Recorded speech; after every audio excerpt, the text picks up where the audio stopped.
The scene opens on a beautiful sunny day at the Delin Royal Academy. The professor on the podium is lecturing with great enthusiasm. Now, focus everyone. This is truly the era of heroes. It's been 5,000 years since the heroic chronicles appeared in the world. During that time, the lower realm has undergone many changes. Just like how the Delin Royal Academy has been chosen as the venue for this year's Lumer entrance exam. His eyes brightened. Among you, there will surely be someone who passes this exam and is recorded in the heroic chronicles. I believe that the heroes of the future are right here, among us. To achieve that, the teacher was interrupted by a loud crash. He tried to ignore it and continue. You must. Then, another crash. The teacher, annoyed, looked toward the back of the classroom where a silver-haired student was fast asleep. Leo, the teacher yelled. If you think you know the lesson so well, then let me ask you, what rituals were performed 5,000 years ago for someone to be called a hero? Leo Plove, 15 years old, with red eyes and white hair, from the Plove family, languidly stood up, scratching his head. Well, roughly, if you make a name for yourself, people will naturally respect you. The teacher, defeated, held his head in his hands and sighed. Does anyone else want to answer? At that moment, his red-haired classmate, Gulliver Trayton, sitting next to Leo, raised his hand. In ancient times, there was no way to receive the recognition of the gods. Heroes were chosen through sacred rituals. For example, the blood ritual. The teacher nodded approvingly. Excellent, Gulliver Trayton, the greatest magic genius of our kingdom. We have high hopes for you in this year's Lumer entrance exam. Having answered, Gulliver turned to look at Leo, grinning smugly. Leo, however, didn't pay much attention. He sighed and opened his book to read. Back then, meeting the gods was so easy. Holy rituals? He thought. Back then, to honor the great heroes who had fought against the Urbans, the gods had bestowed upon the lower realm a miracle, the heroic chronicles. Leo, bored, closed his book and rested his chin on his hand, looking out the window. But why do they treat me like I'm invisible? Forgotten. Special note. The great hero Kyle reincarnated. Suddenly, the classroom became noisy. The students all crowded to the windows, chattering excitedly as if they had seen an idol. They're here. Where? Look, it's the emblem of the Zerdinger family. In the hallway, two nobles were walking. The man was dressed in mysterious black attire, while the young woman following behind him wore elegant white clothing. Behind them was a group of soldiers escorting them. The students sighed in awe. Wow, that's Celia Zerdinger. At this moment, an announcement came over the loudspeaker.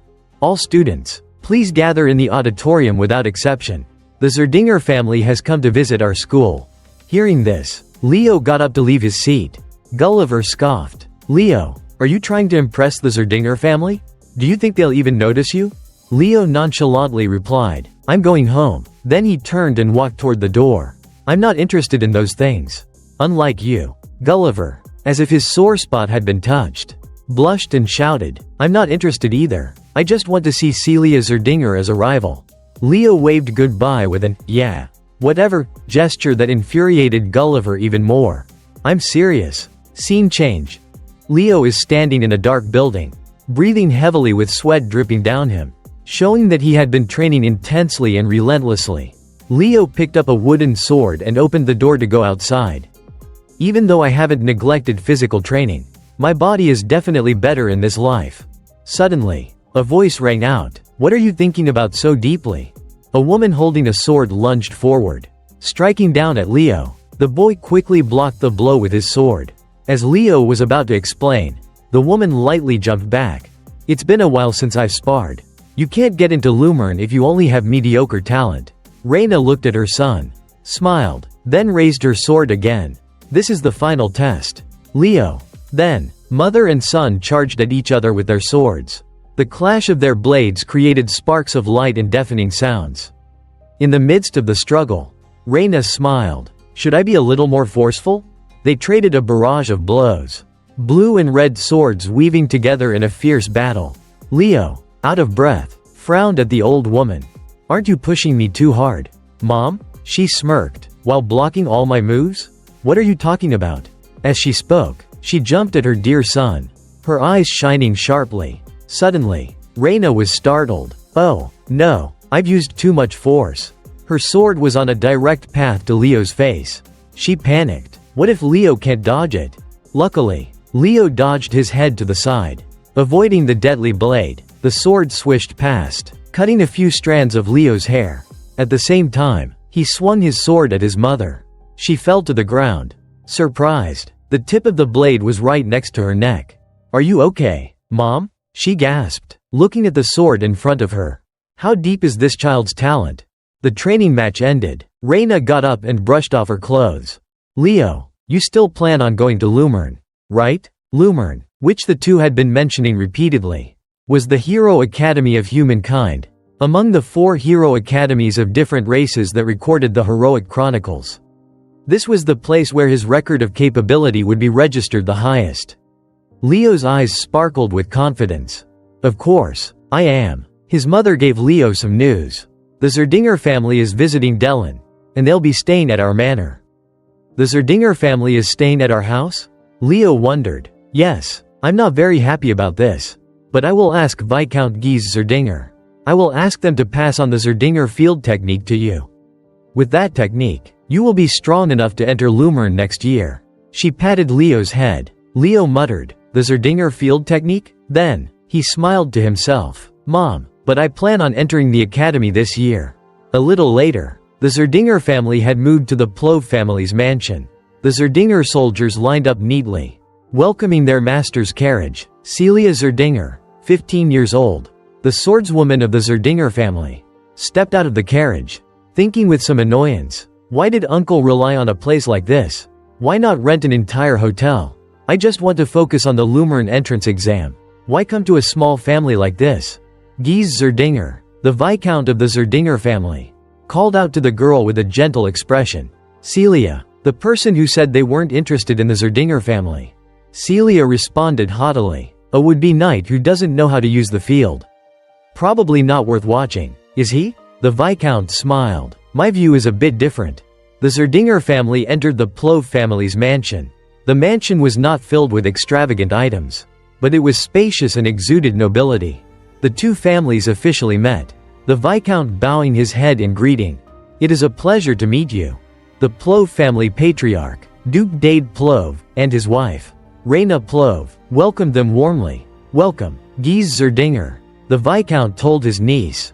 "Greet them, Celia. This is Duke Plove." Celia bowed politely. "I am Celia Zerdinger. I look forward to your care." Reina stepped forward, extending her hand to the girl. "It's nice to meet you, Celia." She gazed at Celia, thinking she really looks like my brother and his uncle. Celia was startled. Wait, black hair, red eyes. Could she be from the family? At this moment, the Viscount introduced further. "Reina Plove, she's your aunt." After the greetings, the servants were in charge of arranging the Zerdinger family's belongings in their rooms. Everyone sat at the table for afternoon tea. The Viscount slowly said, "We stopped by the Dellen Royal Academy earlier. It was crowded with all the students gathered.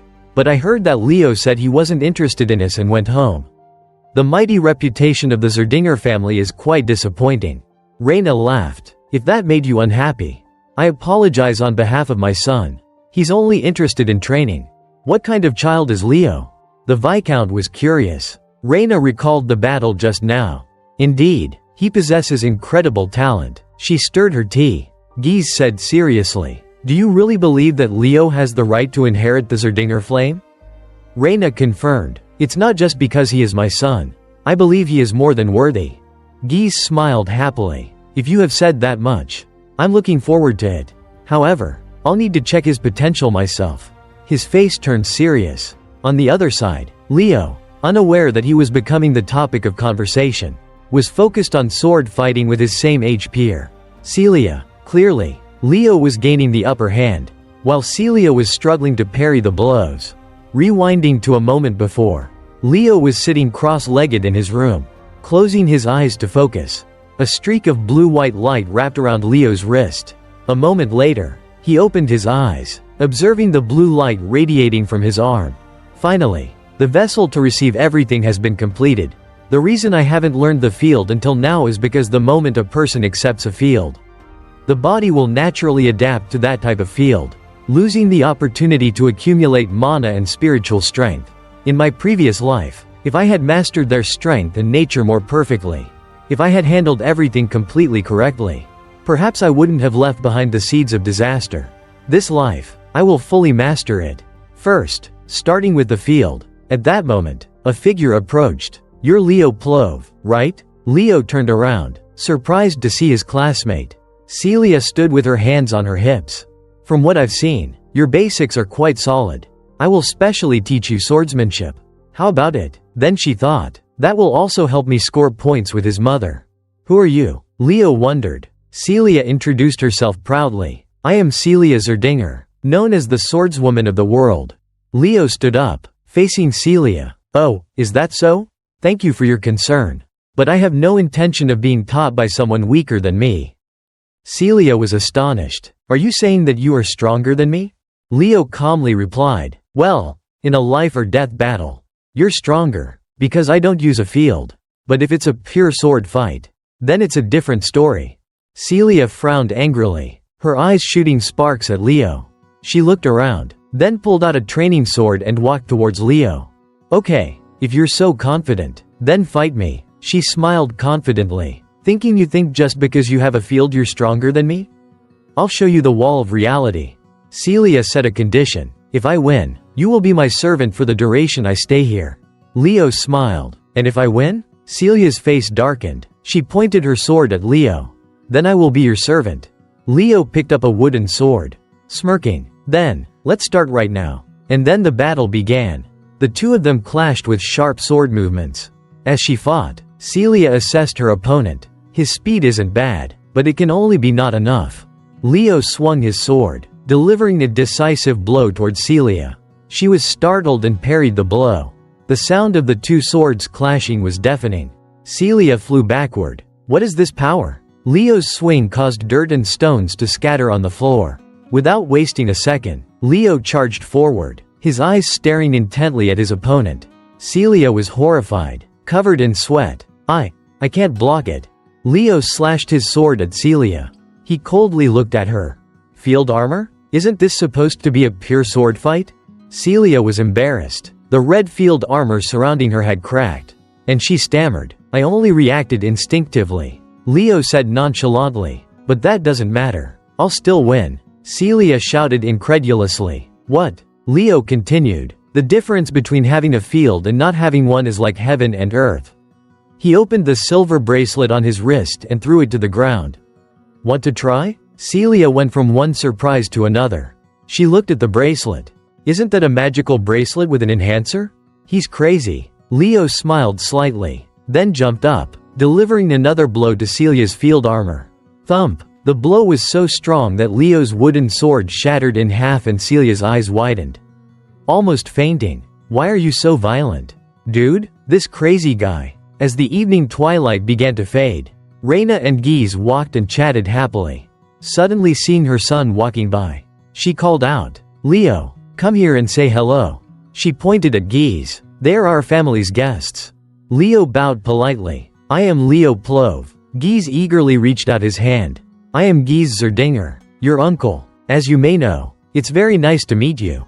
Suddenly, as if remembering something, Reina asked her son, "By the way, have you met Celia yet?" "Leo?" Leo hesitated, not knowing whether to answer. Behind them, two bewildered soldiers were carrying Celia, who had fainted from shock, out, worrying about what had happened to their young mistress. Guise glanced at Leo. "What happened?" Leo didn't answer, turning to look after Celia. Guise heard the soldier recount the entire story.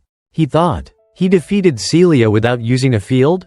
After hearing everything, he approached Leo, praising him. "Defeated Celia? That's impressive. She underestimated me." Leo replied. "What did the two of you agree on?"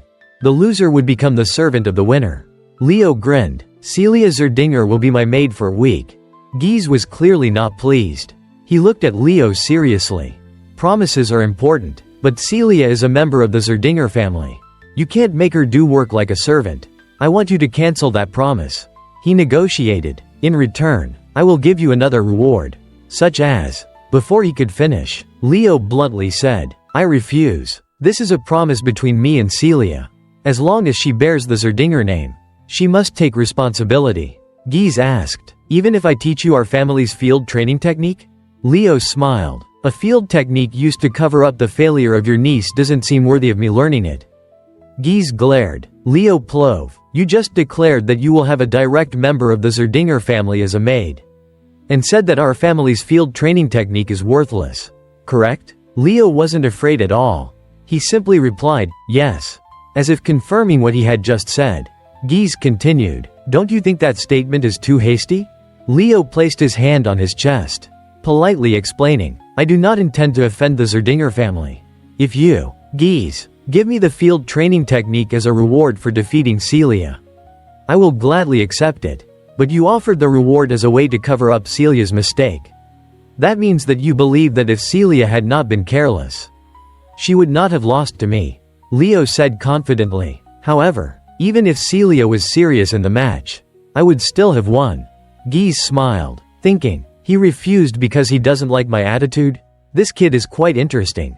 If the Zerdinger family had a child like this, that would be great. Geese thought, then motioned to the two soldiers, ordering them, take Celia to the servants' quarters. The two soldiers were shocked. After finishing, Geese turned to the boy. Leo. Yes, Sir Geese. Just between us. He put his hand on Leo's shoulder. Call me uncle. Leo happily responded, yes, uncle. As it grew dark, Leo left. Watching his nephew's back, Geese turned to Reina and asked, sister, I did ask you to teach me our family's field technique, right? Leo, in order for him to learn the phoenix breath, you'll have to try persuading our eldest brother.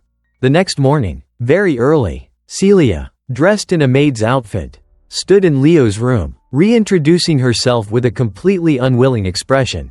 For 1 week, I will serve as young Master Leo's maid. I am Celia. Leo was intently reading a book. Hearing the sound, he looked up and smiled. The outfit suits you. The simple maid costume combines with your elegant style. This combination is really... Before he could finish, Celia clenched her hands, trembling with anger. I know I'm beautiful, but saying it like that is really weird. Leo was sweating. She's got a temper like ice cream. I didn't mean to offend you. I apologize. I have a friend, someone who always overpraises beauty. So I might have been unconsciously influenced by them. Leo sighed. An image of an old man sitting peacefully appeared in his mind. Eternal and immortal beauty is always the most wonderful thing. When peace comes to the world, I will dedicate my life to spreading beauty to everyone. Celia marveled. A friend who really loves beauty must be wonderful.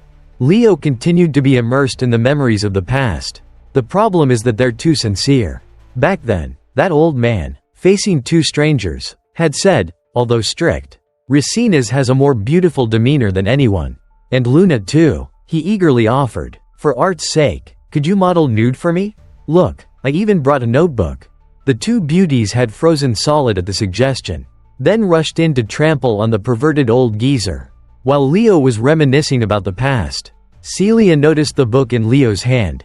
That book looks like a special training manual? After thinking for a while, she asked, what are you reading? Leo held up the book. Introducing, this one? I've read it a lot when I was young. It's called, The Original Hero. Celia blanked, remembering that when she was 5, she was still reading the Sangria fairy tale.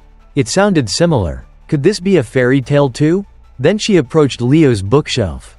The shelves were full. She looked around for a while and said, it seems you like the original hero very much. Even scholars who research great heroes can't compare to you. I just happened to collect them. Leo replied indifferently. Celia reached for a book. But especially, there are many books written about Kyle. Leo smiled and explained, among the achievements of the great heroes, the achievements that aren't clearly attributed to anyone, I think they might be his. Celia retorted, he must be a scammer, trying to steal the achievements of the real heroes. Leo turned and asked, are you talking about Kyle? Celia put the book back on the shelf. That's the common thought. And of course, I think so too. Leo turned around, quietly saying, so you think of me like that? Celia didn't hear Leo clearly. So she asked again. Leo got up and changed the subject. Well then, shall we start training after the meal? Celia enthusiastically suggested. If possible, can I train with you? Deep inside, she smiled. I really want to discover your secret. Leo asked back. It will be difficult to keep up. Are you sure you want to try? The question irritated Celia. She yelled, I'm Celia Zerdinger, okay? A little later, in the training room, Celia, in her training outfit, was sitting down, grimacing. Sweat poured down her face as she panted. Leo reminded her, when your physical strength reaches its limit, your reflexes will slow down, and your movements will become sloppy. And then you'll expose your back like this. Celia looked at Leo, a little in disbelief. Pushing yourself this hard, you call this training? That's right, Leo confirmed. These kids seem too weak. Compared to before, field techniques have improved, but physical training has been greatly neglected. The field is a power that optimizes the body's physical strength. In the end, strengthening the body also helps improve the field. And the result is like this. Hearing the word, weak, Celia was unwilling. She shakily propped her sword up and stood up. What did you just say? Weak? You're talking about me? Leo shook his head, implying, I was just saying. If the shoe fits. Celia was furious. She pointed her sword at him, then jumped at him, ready to punch him out of pure spite. Don't underestimate me, you damn white-haired brat. But as fierce as she was, only one counterattack from Leo sent her flying backwards. Crashing to the ground, she angrily cried out, Why can't I win? Leo approached the frustrated girl and asked, Is it difficult, right? Then he gave her the bracelet he was wearing. Take this. Celia reached out to take it. Before she could finish thanking him, thump, the bracelet dragged her down, slamming her into the ground. Obviously, Celia had no idea that the small bracelet was so heavy. Leo smiled and explained, This is a bracelet enchanted with gravity magic. From tomorrow, wear it during training. The next morning, while Celia was extremely exhausted from the intensity of the training, her uncle leisurely watched from behind. This will be a good experience for Celia. Before entering Lumer, challenging her pride first isn't a bad thing. He called out Leo's name. Leo turned and approached his uncle. Geese said to Leo, Leo, I plan to ask the patriarch to allow you to inherit the Phoenix Breath technique. Leo paused. The Phoenix Breath was the origin of all field techniques in the Zerdinger family? He had heard that only those recognized by the family could inherit it. Celia reminded him, Dad won't agree so easily. Right? Geese crossed his arms. Therefore, there is one condition. Pass the Lumer entrance exam this year. Celia was startled. What? The Lumer entrance exam is a real combat test. Uncle, someone who doesn't know how to use the field like young Master Leo. No, it's too dangerous. Leo smiled, recalling the image of himself in his previous life. Real combat experience. That's what he lacks in this life. Geese looked at Leo. What do you think, Leo? Leo put his hands in his pockets, replying leisurely, My parents said they would respect my decision. Then I'll participate. Geese nodded in satisfaction. As expected, the kid was planning to participate in this year's entrance exam. After the conversation, Leo continued running around the training ground, and also said to Celia, Then we've rested a bit. Let's continue. Celia sped up. Who said I can't keep up with you? A week later, the day of the Lumer Academy entrance exam arrived. Leo and Celia were at the academy grounds. The surrounding students were whispering, Isn't that Celia Zerdinger? It's great to see the swordswoman in person. But who is the person next to her? Celia smiled at her friend. Are you worried, young master? Not at all, Leo replied calmly. But shouldn't you change the way you speak? At that moment, someone called Celia from behind. When Celia and Leo turned around, Gulliver was surprised. Leo Plove? Why are you here when you don't even know how to use a field? Then he turned to Celia, his attitude changing 180 degrees. He bowed politely. Miss Celia, it's good to see you. How are you? Celia and Leo didn't pay much attention to him. Gulliver, a bit embarrassed, changed the subject, introducing himself. I am Gulliver Traden. I greeted you when you visited the school last time. The greatest magic genius of Delin. Before he could finish, Celia interrupted. Sorry, I don't remember you at all. Then she grabbed Leo's hand, pulling him away. Well, goodbye. She left Gulliver in confusion. Celia was called out again. The two turned to see the white-haired siblings from the Llewellyn family. The older brother, Avid Llewellyn, 16 years old, and his younger sister, Chelsea Llewellyn, 14 years old. Approaching. It's been a long time. Celia. Leo quietly asked. Who are they? Your acquaintances? Celia clenched her fist. The Lualin siblings. From the heroic noble family of the Rodran Empire. They're members of the Lualin family. Celia was emitting an aura of murderous intent. These people are also participating in the exam this time. So we can't lose. Leo. The Zerdinger family losing to the Lualin family is unacceptable. Leo was bored. Hey, I'm from the Plov family. The two Lualin siblings stood in front of Celia, greeting her. It's been a long time. Celia. Yes, it's been a long time. Avid Lualin. Celia politely responded. Who is the person next to you? Avid asked. Celia crossed her arms. He's a member of a duke's family from the Delrod kingdom. Leo Plov of the Plov family. Avid narrowed his eyes. Just an ordinary person. Leo was expressionless, simply staring at him. Avid turned his back, leading Chelsea away. Celia. The top spot will definitely be ours. Let's go. Chelsea. Yes, brother. Chelsea obediently replied. Celia sighed irritably. Those troublesome people. I will definitely defeat them. At this moment, on the upper level, Albi Jiran, a professor at the Lumer Academy, called out. It seems that everyone has gathered. Seeing that everyone was looking at him, the professor continued. I am Albi. Celia was surprised. Could it be Albi, the mage of evil intent?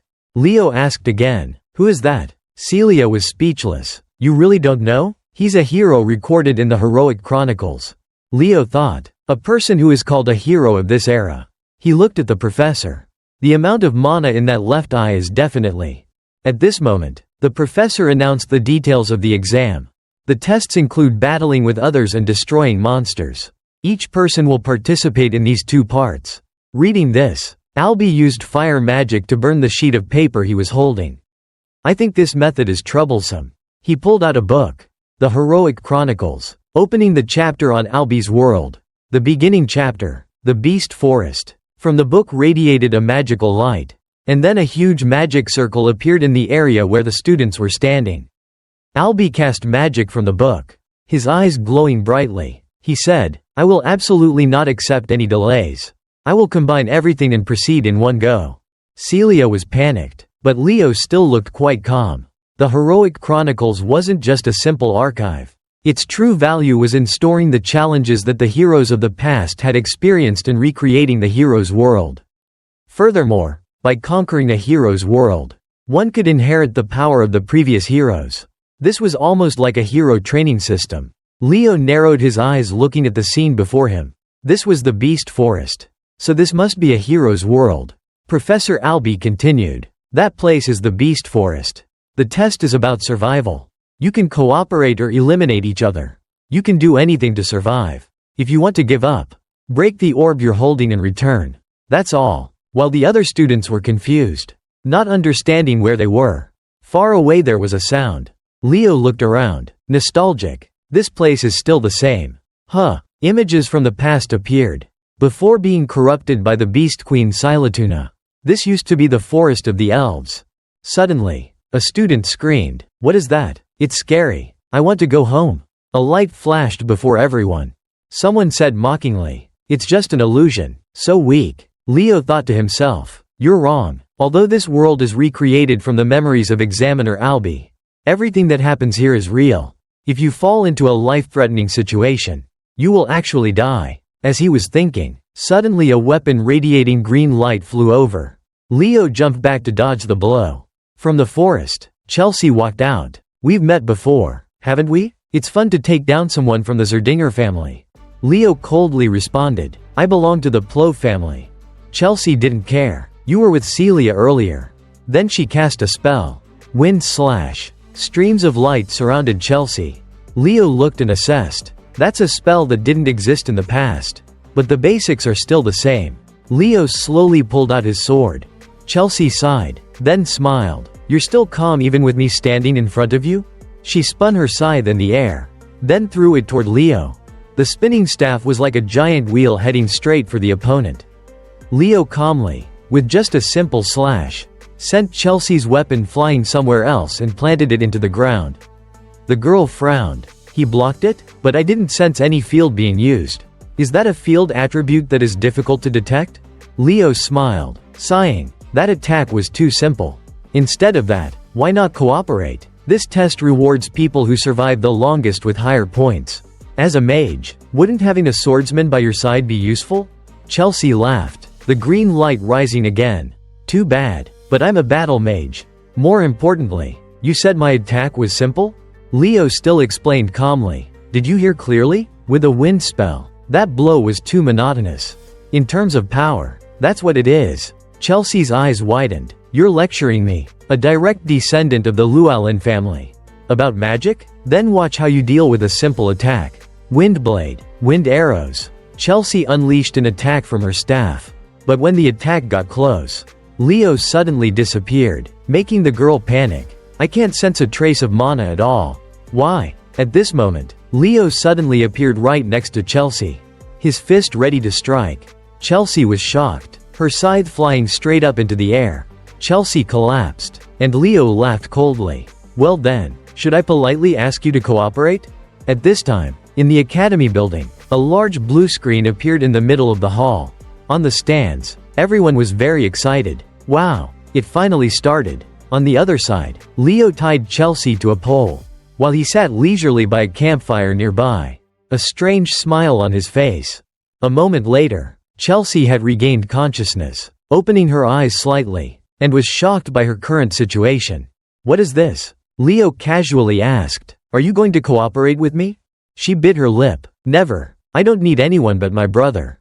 Then she cast wind blades to untie herself. But it did nothing. Leo smiled and explained. This is a magic seal formation. But because Leo didn't have much mana, he couldn't keep it up for long. He held the string around his hand. Chelsea frowned. This type is easy to break. Leo smirked. You think I'd let you concentrate? He pulled the string, flames bursting around Chelsea, making her struggle violently. Ouch. It's hot. Wait a minute. The flames started to catch Chelsea's dress. Leo repeated, cooperate. Chelsea panicked. All right, I will. She agreed. Swear on your family's honor. I swear. Chelsea shouted. I swear on the honor of the Llewellyn family that I will cooperate. Stop it. It's gonna burn my dress up. Leo happily let go of the string. Easy peasy. Since she's still a kid, it's easy to scare her. The string on the pole loosened, and Chelsea suddenly fell straight down. Leo smiled and caught her. I look forward to working with you, mage of the Llewellyn family. In the observation room, the progress of each student in the map was being closely monitored. Albie stood high above, silently assessing them. They're just low level. Choosing competition is really stupid. The ones who quickly grasped the essence are those two, Celia Zerdinger and Avid Llewellyn. He recalled the scene of the two of them working together to defeat a monster. The Empire has a bright future, doesn't it? The screen then switched to a scene of Leo and Chelsea fighting monsters. Chelsea stood in front, luring the monster, while Leo jumped from behind and sliced it down. Albie was a bit surprised. Huh? Isn't that Leo Plove? What he did at the campfire earlier was quite strange. But persuading Chelsea Llewellyn to cooperate is a big plus. He doesn't have the strength or the excellence of Celia or Avid. But he is an unexpected factor that cannot be predicted.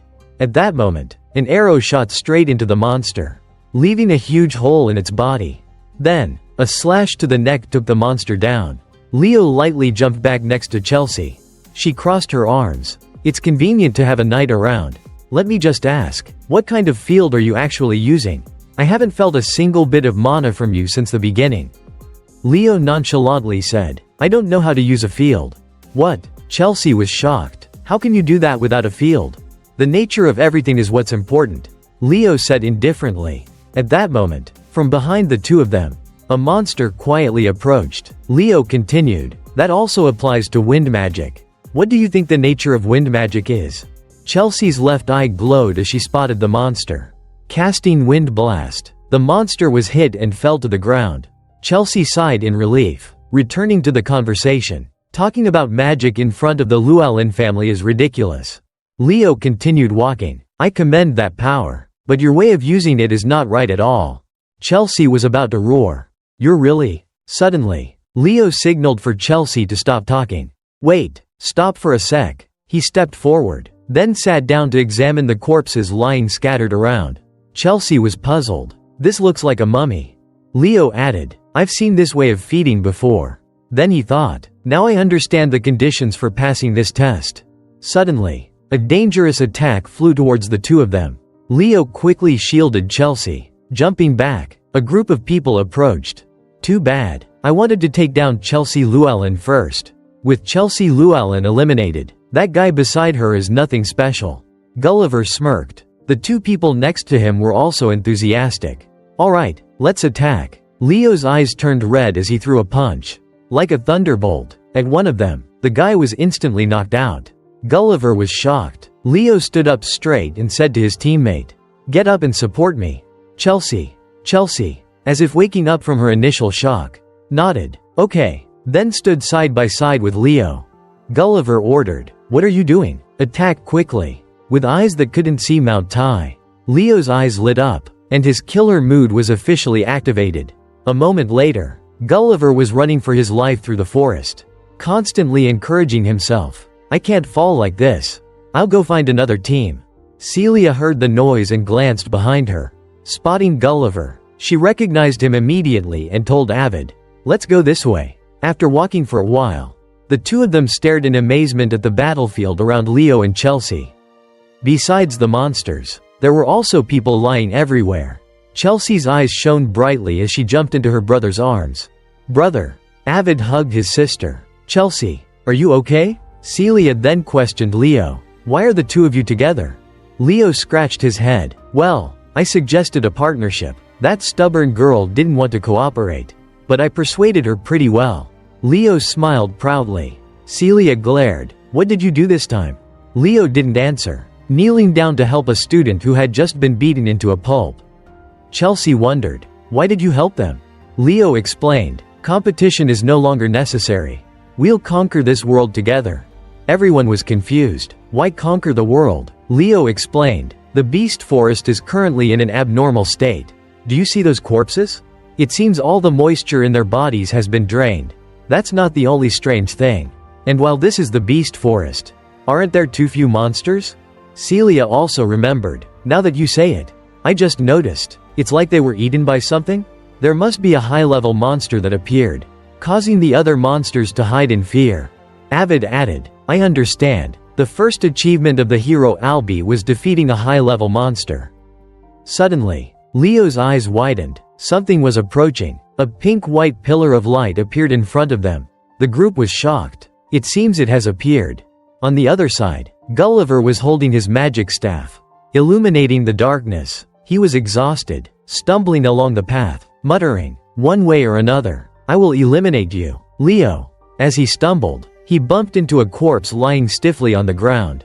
He fell to the ground, screaming, what the hell? Suddenly, a thick, viscous liquid fell onto Gulliver's magic staff, and then onto his head. Gulliver slowly looked up, stunned with fear. Right above him, the demon spider had been there all along. Seeing him, the monster let out a terrifying hiss. At the academy, most of the students had already returned. One student stood with their hands on their hips, bragging to their friend, I took down about 15 or 16 of them. The other one excitedly said, I killed about that many too. On the observation platform, looking at the blue screen, Albi calculated, a total of about 500 so far. They have all failed. A teacher was quite flustered, reminding him, but Professor Albi, no matter what, you have to choose about 100 people. Like other areas, there are only 50 students left participating in the test. Albi adjusted his glasses. If they don't meet my standards, I'm ready to fail them all. Headmaster Kalyan entrusted me with this exam because he understands that. The professor thought, true heroes are only found in difficult times. The screen showed a scene of Leo helping a student to his feet. Leo Plove. He must have noticed the abnormality in the forest. But can he overcome this world? On the other side, Leo's group was running towards the monster. The surroundings were pitch black. The students who had previously fainted had now recovered and followed Leo's group.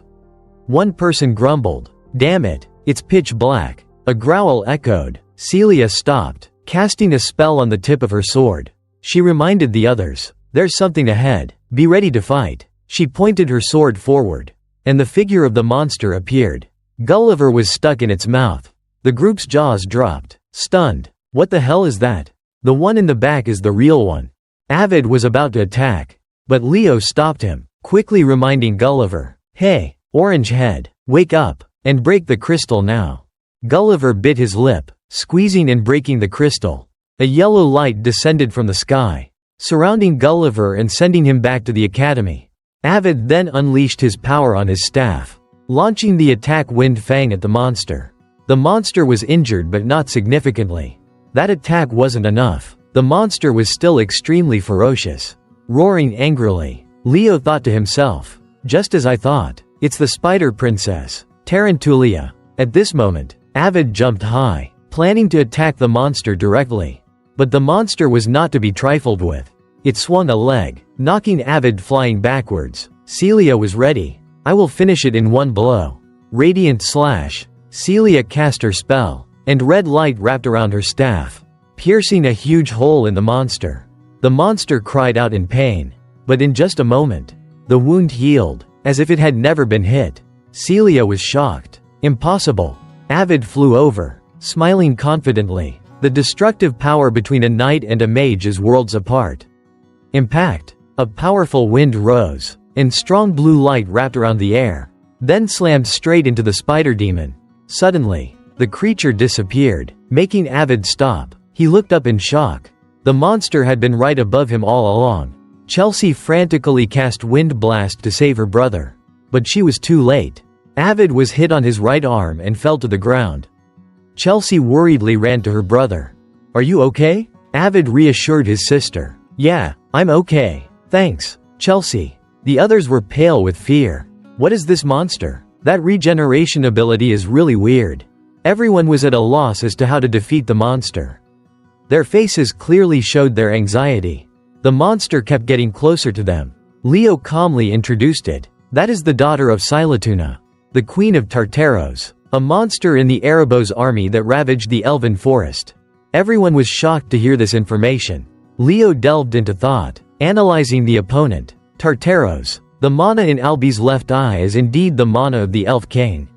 Tarantulia rules the cursed wilderness. It destroyed the elven forest and ate the right arm of the Elf King in the battle with it. I thought Luna had killed Tarantulia, but it seems that the right arm of the Elf King inside it saved its life. More precisely, the infinite life force from that hand, the Ring of Life. At this time, Avid continued to speculate to launch another attack. "If this monster is the key to the test, then I will defeat it." Celia was puzzled. "Who said that? Who said that?" Even so, when she saw Avid attacking, Celia also joined in, jumping up to slash at the monster. The monster was hit by both blows.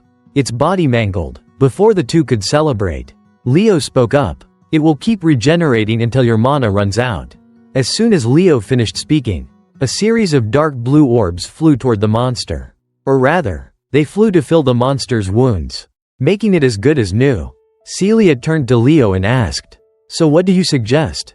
"I need 2 people to cooperate with me," Leo replied. Avid's face was a little pale, but he was still blunt. "I refuse. I will be the one to get the highest score." "No, it's me," Celia said, vying for the spot. Leo spoke up. "If we don't get through this hero world, everyone will be eliminated, so let's stop arguing." The two immediately shut their mouths. Avid frowned. Even with cooperation, it will take time to prepare an attack strong enough to defeat it immediately. Only the 2 of us can hold the monster off long enough. Hearing that, Celia and Chelsea both looked at Leo, waiting for a solution. Leo said, "I'll do it." Celia objected. "What? That's like suicide. You don't even know how to use a field." Leo was very calm. "I know. I can only hold it for 5 minutes."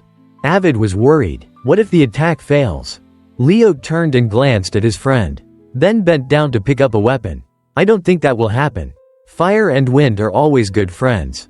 They coordinate very well." Celia and Avid looked at each other, thinking hard about whether to do what this kid said. But Leo didn't let them think for long. He jumped up, slashing at the monster. He smiled. Monster of Tartaros. Scene change. Back to the past. In the forest, a young elf girl was running for her life, trying to escape the demon spider. But she got caught in the spider web that the demon had spun. She struggled to free herself. But then the spider approached. roaring terrifyingly. The little girl trembled, squeezing her eyes tightly shut, crying out in despair, "Someone, please save me, Mommy." Suddenly, a golden light appeared along with a voice. "Step back, you evil thing." The girl, with tears streaming down her face, slowly opened her eyes. Light? In the radiant light, a figure holding a magic staff appeared. The figure continued, "You dare cause trouble in my homeland and swallow the right arm of my covenant master." After saying that, she gathered her power into a golden orb. Streaks of light from the orb lashed out at the monster. The orb gradually grew larger. And then with a thump, golden light spread throughout the forest. And then, a faint blue light appeared. I didn't think the influence of Erebos would spread even here. Leo approached the elven girl, gently asking and removing the spider web around her. "Are you alright?" Returning to the present, Leo held his weapon, staring intently at the monster. "Just as I thought. This is the limit if you don't use a field?" He called out to Chelsea. "Use wind magic to blow all the weapons around me." At that moment, the spider attacked Leo again. He jumped back to dodge. Chelsea exclaimed worriedly, "If you move that fast, you will get hurt." Leo, while dodging the monster's attack, reassured Chelsea, "I'll catch them, don't worry, just do it quickly." Chelsea unleashed her power, asking loudly, "Which weapons?" "Any of them." Chelsea sent a sword towards Leo. Based on the sound, he silently guessed. One is a curved short sword. The other is a double-edged longsword. Leo seized the opportunity, jumped up, and accurately caught the two swords as they flew to him. Looking at the monster, "Catch this too." He jumped down, slashing continuously at the monster. Then planted the two swords into it.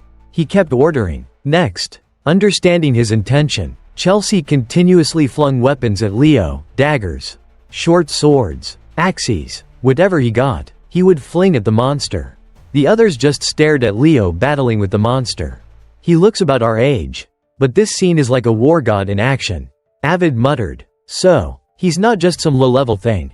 After an intense battle, a long scratch appeared on Leo's cheek, and blood seeped out. Leo glanced at the wound and smiled.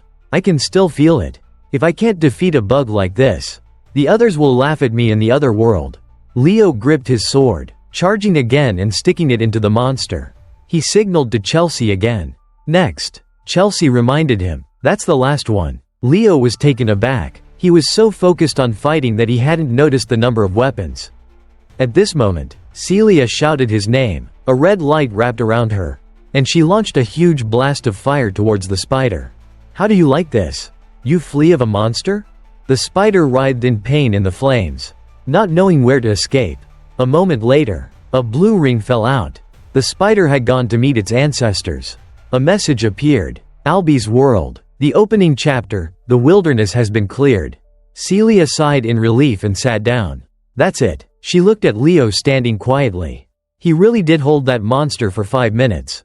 She praised. "Leo, well done." Chelsea excitedly cheered. "Amazing. Wonderful. You look like a hero in the stories." Her eyes were shining brightly. Leo simply replied indifferently, "Really?" "Yes." Chelsea smiled radiantly. "I want to become a battle mage. So I really want to learn more about close combat. My biggest weakness. Please teach me." Celia smiled mischievously. "I really hope everyone can experience being trained by Leo at least once." Chelsea was confused, not understanding why she was smiling in a way that made people's skin crawl. Leo bent down, picked up the ring, and looked at it in his hand. The dropped item is, "What is this ring?" Suddenly, a golden light flew out of the ring.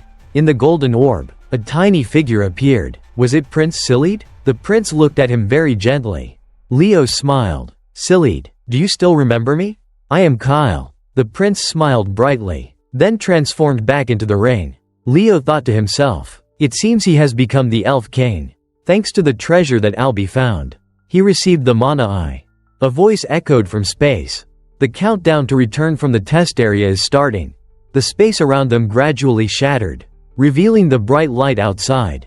Time began to count down. 5, 4, 3. Suddenly, a hooded figure appeared in front of him. The reward for passing is the Oath of the Elf King. A few fragments of memories flashed through Leo's mind. His eyes widened as he looked at the person standing in front of him. Leo only had time to open his mouth. You? Then the illusion ended. At this time, in a building, the principal of Lumer Academy and swordsman, Alian Bedian, was looking over a stack of documents. He said to the professor standing next to him, "It seems the exam in the Western Territory has ended." She replied wearily, "It's over? But the other areas still have many people. How many people did Professor Albi pass?" "Oh, if it's Albi, the number should be quite a bit. 40 people passed." The professor sighed. "Is that a lot?" The principal laughed. "Don't be so stressed. I thought there would only be about 10 people." She was sweating. "Oh, I guess Celia or Avid will be at the top. Who got that position? I heard it was very hard to choose." Alian flipped through the documents. "And there is one person nominated to represent the new students." The female professor was surprised. "Professor Albi nominated someone? Celia Zerdinger or Avid Llewellyn? Who is it?" The principal replied, "It's a name I've never heard of before." This answer surprised the professor even more. In the stands, the students were cheering for Celia and Avid to celebrate their achievements. Albi didn't care. He was staring at Leo on the screen. Complex emotions appeared on his face. "I nominate Leo Plog to represent the new students. Discipline of the night department. Reason: has the talent to become a hero." The principal stroked his chin and smiled. "I didn't expect Albi to have such a high opinion of him. I wonder what kind of student he is." After the exam, the students were sent home. Leo was very relaxed, enjoying a moment of peace in the hot bath of his mansion. Pain like this needs to be healed with care and time. That's wonderful. He submerged himself in the water, remembering the face of the stranger. The reward for passing is the oath of the elf king. When you pass the world of a living hero, you normally do not receive any rewards. Yet, somehow, only I received one. Only me. Suddenly, the door opened. Reina entered. "What's the matter, Mom?" Reina suddenly started telling a story. "Leo, do you know why I was expelled from the Zerdinger family?" Leo was puzzled, not understanding why his mother was suddenly telling him this story. Reina continued, "When I saved a comrade, I lost the Zerdinger flame. However, I have never regretted my decision. Leo, I want you to use your strength and talent for what is right. And congratulations on getting into Lumer Academy." She smiled radiantly, giving her son some advice before he left for school. The day of enrollment arrived. As soon as Leo stepped out of the transfer gate to the city of Lumer, an announcement welcomed the new students. "You have arrived in the city of Lumer. Please make sure you have packed all your luggage before leaving the gate." Before Leo's eyes was the magnificent and luxurious city of Lumer, with a clear green river and mountains in the distance. It was worthy of being the central city of the world. Leo looked at a series of majestic castle-like buildings. And that must be the Lumer Academy. As he was admiring the scenery, Guise walked over. "Leo, how has your past month been?" Leo greeted him. "Uncle, congratulations on passing the entrance exam." Guise shook Leo's hand. "Thank you, Uncle. But what brings you here?" "Our family has been in an endless debate for the past month." Guise said. "Do you know why?" Leo guessed. "They have reached a decision about the inheritance of the phoenix breath?" "Exactly," Guise confirmed. "Even though your mother is no longer a member of the family, you are still her son. Not to mention, the elders were very impressed that you passed the notoriously difficult exam in the Western region." Guise pulled out an elaborate golden key from his pocket and gave it to Leo. "This is a subspace key. Open it." Leo placed the key into the air, making the gesture of opening a door. An orange portal appeared in the air, standing between the two of them. In the middle of the door was a book. The light from it so bright that it made Leo's eyes water. The book opened by itself. Inside were only blank pages. Guise instructed, "Put a drop of your blood on the page." Leo bit his hand, then dripped blood onto the page. The light in the book flashed again. This time, strange symbols appeared, and especially, "Now, only you can read this book," Guise said. "Learning the secret technique of the Zerdinger family won't be easy. But I have a feeling that you will master it quickly." Guise smiled, placing his hand on Leo's shoulder. "Congratulations on becoming a member of the Zerdinger family." A little later, in front of a clothing shop in the city, Leo was looking around, wondering, "Is this where Celia is supposed to meet me?" While looking around, he didn't notice that someone was carrying a stack of books coming towards him. As expected, the two of them bumped into each other, and the stack of books fell to the ground. A bespectacled girl with her hair in a bun frantically apologized, picking up the books. After picking them up, she quickly left. Leo noticed a student ID on the ground. He picked it up and looked at it. Chloe Muller, a new student at Lumer Academy. This was the card of that girl from just now. Leo put the card away and opened the door to step into the clothing shop. Celia was grumbling. "Leo, why are you so late? Uniforms, textbooks, and so many other things to buy." In her hands, at this time, were large bags and small bags. It seemed like she had bought about a dozen bags already.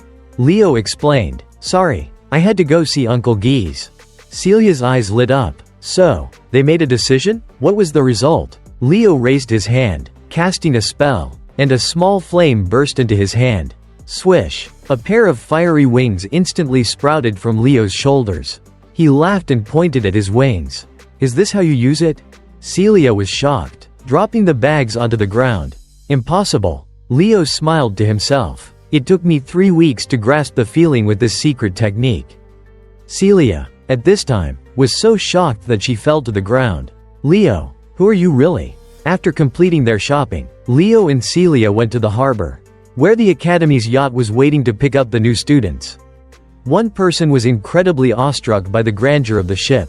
At that time, a professor of Lumer Academy, the Night Glacier, Anelandu, stepped forward, introducing himself. "Welcome new students. I am Professor Anelandu, the head of the new night class.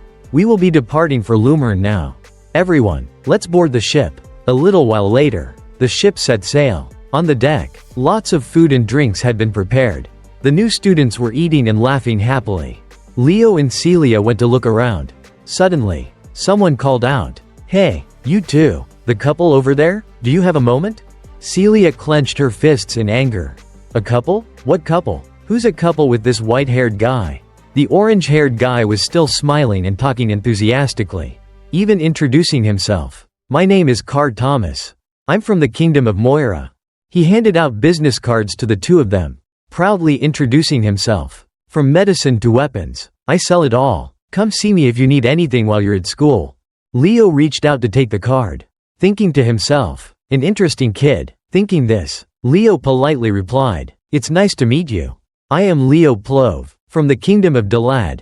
"Dalad?" Car said excitedly. "So you passed the exam in the Western region? Impressive." Suddenly, Leo said, "Anyway, is it just me? Or does this situation feel strange?" Both Car and Celia didn't understand. They asked him, "What do you mean?" Leo explained, "Everything is too peaceful. It feels like something is wrong." Celia thought Leo was overthinking it. A warm welcome for new students who have passed the exam. Isn't that normal? Leo didn't answer, looking at the professor leisurely enjoying wine, looking at the sky and the sea nearby. Car took a bite of his cake and said calmly, "Yeah, there's no reason why they'd be harsh to students before they even enroll." As soon as Car finished speaking, the ship suddenly rocked, causing everyone to startle. Leo was very calm. Everything was going according to what he thought. A giant tentacle emerged from under the sea, slamming into where Car was standing, sending him sprawling on the ground. His face turned pale. What the hell was that? Then he yelled, "Professor Ain, help me." The professor was still very relaxed. "Help you?" He took a sip of wine. "You are all students of the Lumer Academy. Hero candidates. When you are in danger, you need to overcome it yourselves." At this moment, the giant octopus under the sea also emerged before the new students on the ship. Leo stepped forward, simultaneously dodging the flying dishes while calling out to his friend, "Celia, stay calm." Celia was also preparing to cast fire magic to deal with the monster. "Mind your own business." Right after she spoke, a tentacle sprayed water from behind, drenching Celia. She exclaimed in shock. Leo explained, "That's the natural behavior of a kraken. It reacts to heat by spraying water. This is basic knowledge." Celia fell to the ground, extremely frustrated. A kraken grabbed a student's leg, about to enjoy the meal when Leo and Celia rushed to rescue him. "You damn octopus." Celia jumped up and sliced the tentacle in half. The student was released and fell onto the ship. Leo also jumped up, slicing the octopus's tentacle into pieces that fell onto the deck. Car, who was kneeling nearby, was bewildered. This is the reward for Celia, who got the highest score in the Western region. But what about this Leo guy? What's going on? Another tentacle fell in front of him. But this time it was frozen solid. He scrambled to his feet, grumbling, "Hey, there's a person down here too. Be careful where you slash." Leo looked up at this point. He realized the bespectacled girl with the stack of books was also participating in the battle. Her power was ice magic. At this moment, she was diligently freezing all the monster's tentacles. She glanced back, mocking him. "Why don't you stay in the back if you can't protect yourself?" Carr sighed, replying, "Strong people never care if we get caught up in their battles." As soon as he finished speaking, another lump of tentacle fell right on him, causing him to stumble backwards. The Llewellyn siblings appeared. Avid charged. The competition isn't over yet. Celia Zerdinger. Celia was not to be outdone. Responding, "I feel the same way." Chelsea flew behind them, seeing Leo, and smiled brightly. The professor calmly poured wine, reminding the students, "There are many monsters in the lake leading to the Lumer Academy. A Kraken is the perfect welcome party." He drank his wine, while admiring the intense battle before his eyes. As expected, the team leaders are very prominent. Chen Shaw from the east, Celia Zerdinger and Avid Llewellyn from the west, Chloe Muller from the north, Walden Thaden from the south, and Duran Moira from the center. This year's new students are truly outstanding. Aim tilted his head back, drinking his wine, but the person who has impressed me the most is that anonymous new student. He looked at Leo. His sword technique doesn't have any unnecessary movements. He moves as if he can predict the Kraken's actions.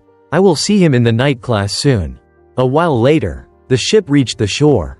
The students on board, after experiencing the storm with the monster, stepped off the ship with pale faces. Carr was still lightheaded. "It feels like I've taken all kinds of medicine." Professor Ain jumped from the deck to the pier, saying calmly, "You will have to cross that lake many times, so get used to it quickly. Now, we will move to the enrollment hall." The enrollment ceremony took place quickly at the Electrid training field of Lumer Academy. The upperclassmen whispered about this year's class. "See? I told you there wouldn't be anyone normal. I hope there will be some interesting people this year." The announcement speaker informed all students. "We will begin the enrollment ceremony now." Professor Ain was standing and giving instructions to the new students.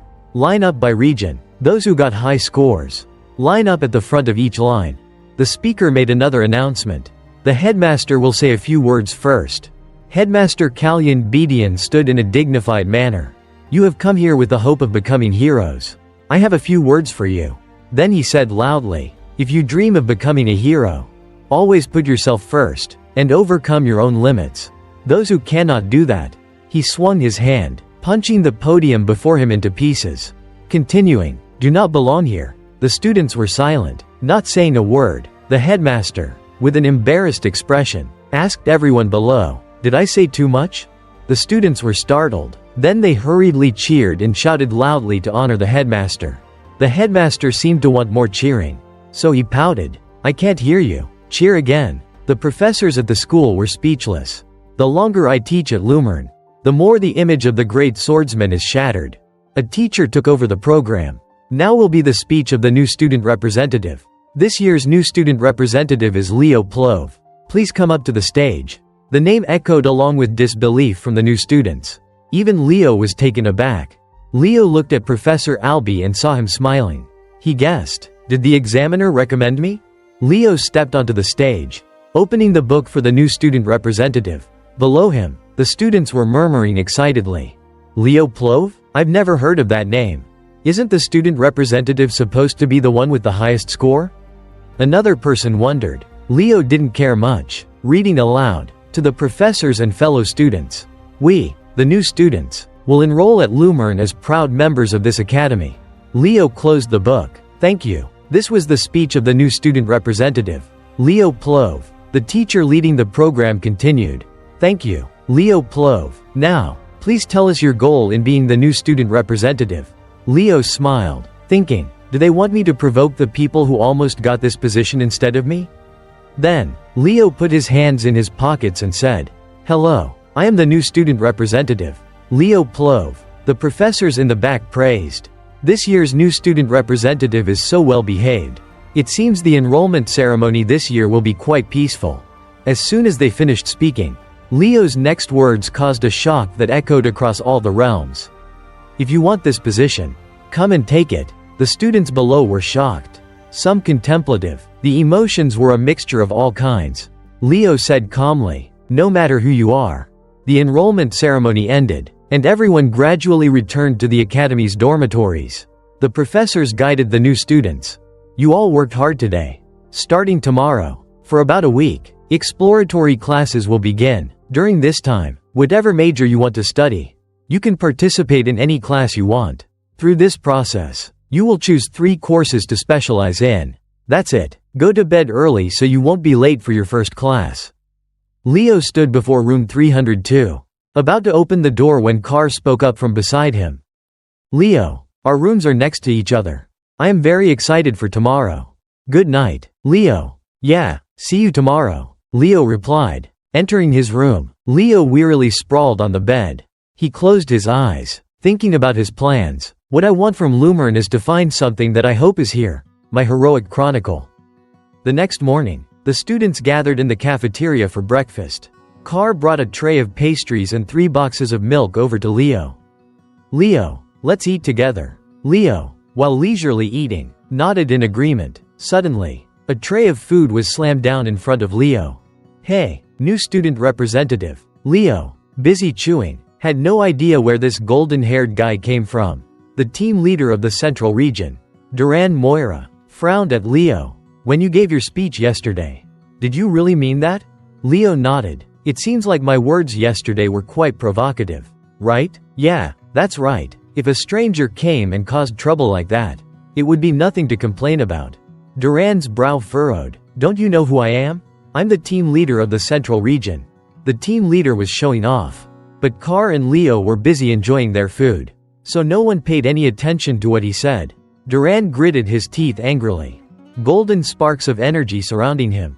Duran raised his leg and kicked, sending the table and 3 trays full of food flying into the air. Without hesitation, Leo stepped onto a chair, grabbing flying meat, tomatoes, cheese, and bread with both hands. Quick as lightning, when he landed, Leo had a tray of double cheese hamburgers and a box of milk in his hand. Leo smiled. It's unforgivable to waste such precious food. Duran was even angrier. His eyes flashed. "I'll drag you down from that throne right now. I can't stand seeing someone weaker than me acting so arrogant." Suddenly, a hand grabbed both of their shoulders, pulling them close. "We'll see," Professor Ain whispered. "One is the team leader of the Central Region, and the other is the new student representative." The 2 of them were taken aback. When did he get here without either of us noticing? Professor Ain narrowed his eyes, looking at his 2 students, arguing on the first day at Lumer. "Perhaps you 2 are ready for what's to come." A while later, at the exploratory class for the night department, the students gathered in the stadium. Professor Ain stood with his arms crossed, pensively, as if he were waiting for something. A student raised their hand. "Excuse me, Professor? Class is about to start." Celia was worried. Class was about to start, but she hadn't seen Leo anywhere. Suddenly, a hand clutched tightly at the door. Leo and Duran appeared at the same time. Covered in sweat, Celia immediately ran over to ask him, "Leo, what happened? Did you get into a fight?" Leo didn't answer, just glanced at Duran, who was biting his lip and frowning.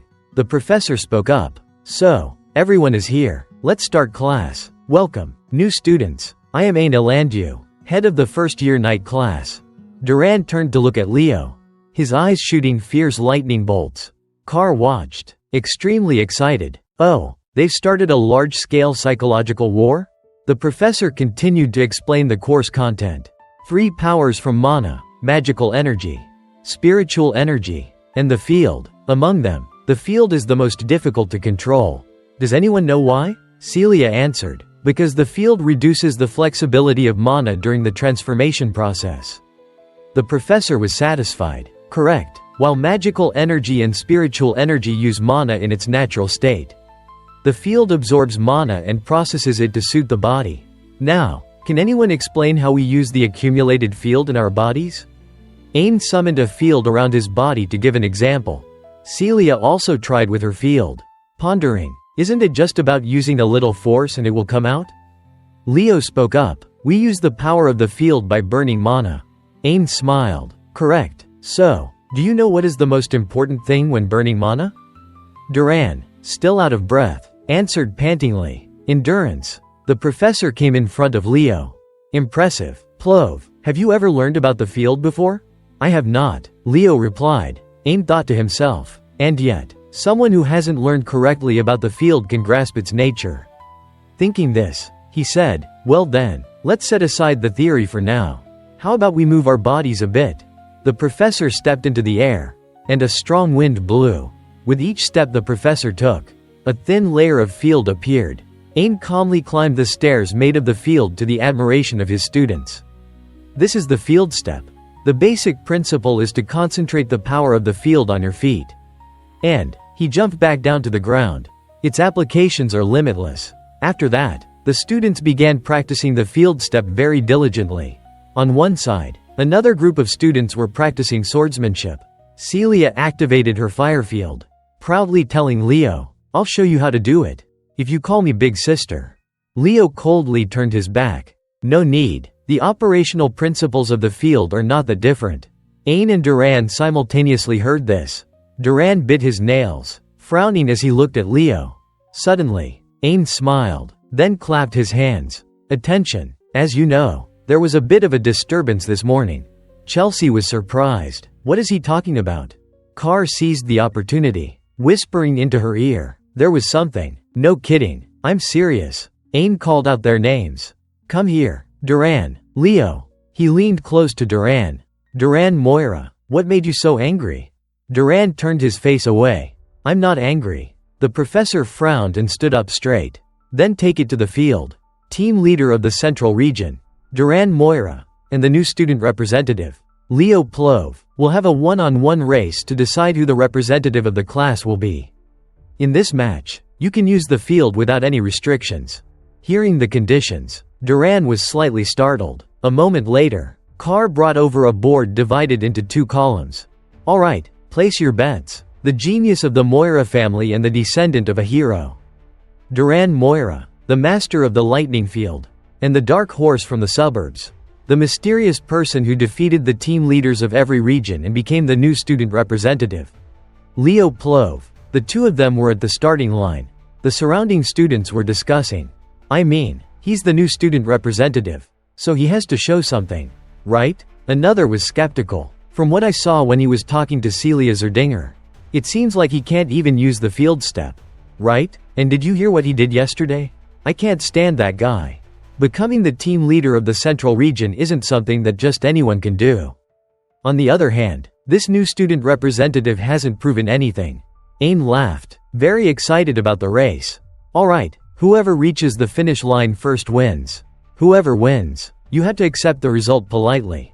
That's what we call the spirit of a knight. Ready, take your positions. Celia silently guessed. To be honest, Leo probably won't win, but that guy, he always knows how to exceed everyone's expectations. A yellow aura surrounded Duran. He frowned, determined, while Leo had no clear expression. The signal was given, and the 2 of them shot forward, starting an incredibly intense race. Duran yelled, I'm going first, newbie. Duran dashed forward, showing a clear advantage. The students in the class applauded in admiration. Wow, just as expected from Duran. So cool. And the first-year representative. They looked at the weak field under Leo's feet. Unbelievable. He's really terrible. Another student crossed their arms and sighed. Just as I predicted, that guy being the representative is a scam. It's unacceptable. Chelsea shouted loudly. Leo, you can do it. Duran was still doing very well on the track. Carr, standing outside the field, was also worried. Duran is halfway there already. Leo, running behind, suddenly looked to the side. Then he stopped for about 3 seconds. Then changed direction, running off the track. Celia was astonished. Did you see that? Leo activated a red field under his feet, then jumped up onto the stands a few times. Observing Duran's path, Leo stamped his foot, the force cracking the ground beneath him. Then he launched himself towards Duran with incredible speed. While flying, he smiled at Duran. I'm going first, you tortoise. Duran's face blanked as he watched his opponent zoom past him. After crossing the finish line, Leo landed, skidding and creating sparks on the ground. Duran, running behind, was still in shock. Obviously, the students watching were just as bewildered. They stammered, "Did you see that? This is no joke." Duran was supposed to be the fastest of all the first-year students. "I can't believe he lost. But I'm sure he's never learned the field step." Celia recognized the power that Leo was using. "That's not the field step. That's the Phoenix step." Carr and Chelsea were overjoyed. Leo won. Carr cheered. "Wow, Leo, you're so good." Professor Ain, watching, made his deductions. Duran used his trademark lightning field to increase his speed. "I expected that, but that speed was remarkable." Meanwhile, although Leo Plove was slower, he was better at controlling his power. He concentrated all of his fire field on his feet and created a formidable aura step. "That's an excellent application." Leo stepped forward and held out his hand to shake Duran's. "Great match, Duran. If it were a long-distance race, the result might have been different." Duran frowned, brushing past Leo. "Get lost." Professor Ain looked at his two students. "In the current generation, perhaps a hero will finally appear." Chelsea was enthusiastic. "Leo, you're so amazing. I want to train with you too." Carr, frustrated, grumbled to Celia, "But why is Chelsea so infatuated with him and not me? She should pay attention to me too." Celia said dismissively, "Well, that's obvious." Carr put on a magnanimous expression. "Anyway, now that class is over, let's go to the coffee shop. I'll treat today." Leo refused. "Sorry, but you all go ahead." After saying that, Leo turned and walked straight into the academy, leaving everyone behind in bewilderment. Carr called after him, "Where are you going?" "I'm going to listen to the summoning class." Leo replied nonchalantly, "What? A student from the swordsman department is going to listen to the summoning class?" Celia sighed. "I don't understand what he's thinking anymore." Leo ambled towards the summoning class, deep in thought. "There's one thing I still don't understand. Why did the Elf King give me the oath as a reward?" Rewards from a hero's world are related to the power of the world's master. The reward I received is related to summoning. But Professor Albie is a pure mage, with nothing to do with summoning. Normally, I would receive a skill related to magic. Furthermore, to form a covenant with a spirit, I had to go to the spirit realm. Right now, it's useless. While he was deep in thought, suddenly a voice came from behind. "So, you're listening to the summoning class too?"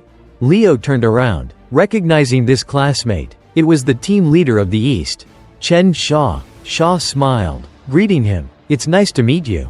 "Leo, it's nice to meet you." "Chen Shaw," Leo replied politely. Shaw said in a friendly tone, "Just call me Shaw. I'm sure you are a student of the swordsman department. But I didn't expect that you would also be interested in summoning." Leo explained, I'm interested in spiritual studies." Shaw was enthusiastic. "Then we will meet often. Can you tell me which spirit you formed a covenant with?" Shaw asked. "Summoning a water spirit." "Leo, show me your spirit too." "Okay," Leo replied. "I haven't formed a covenant yet."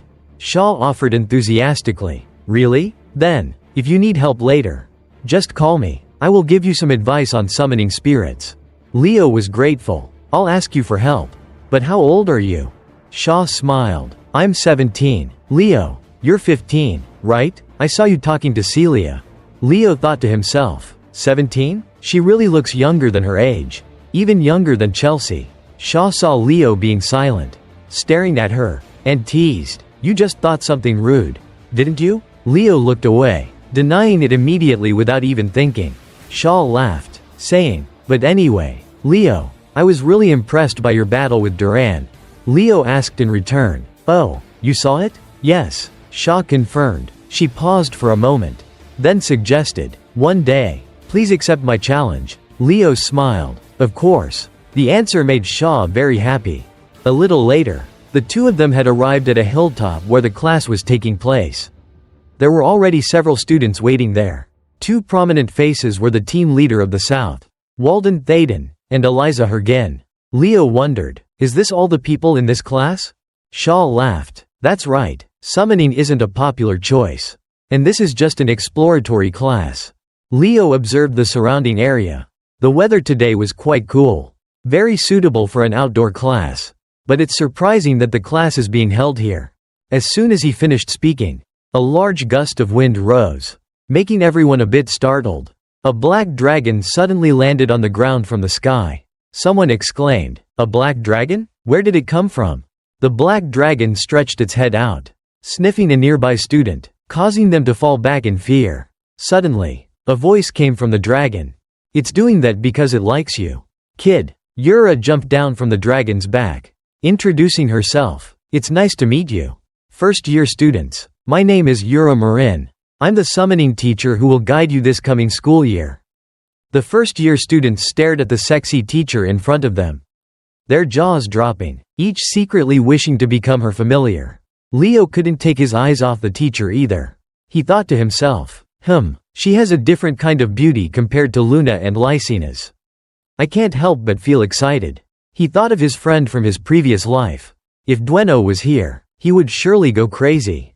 After letting her pet rest under the shady trees and having the students line up neatly, Yura began the class. "Alright, new recruits. The fact that you're here shows you have some talent in summoning, right?" The students replied in unison. Yes. Yura was satisfied. "Very good. A loud and clear answer. We will now move to the practical area," she called out. "Carlo." Suddenly, several griffins appeared before everyone. These were creatures with the face of a falcon, the ears of a fox, the body of a lion, and wings that were one white and one brown. The first-year teaching assistant, Carlo, was petting one of them. He turned to assign the students. "You will go in groups of 2. Go ahead and ride the griffins." The assigned student was very confused. "Professor, this is our first time riding a griffin." Yura glared, her eyes flashing golden light. "Then aren't you saying that you don't want to listen to my lesson?" She jumped onto the black dragon, turning to look at the students. "If you think you can't do it, then go back now." The black dragon took off, a hurricane-like wind blowing up, causing everyone to cover their faces. Carlo was sweating, urging everyone, "Come on, everyone, hurry up and follow the professor." The students reluctantly approached the griffins. At first, they seemed ferocious, but as they got closer, they were very gentle and friendly. The frightened student from before approached and petted the creature, exclaiming, "It's much gentler than I thought." Some were more individualistic, grabbing one student by his shirt, making him pale in fear. Shaw came close to Leo. "Hey Leo, can I hold the reins of the griffin?" Leo was about to climb on, and when he heard that, he turned around and said, "Okay, hold it for as long as you want."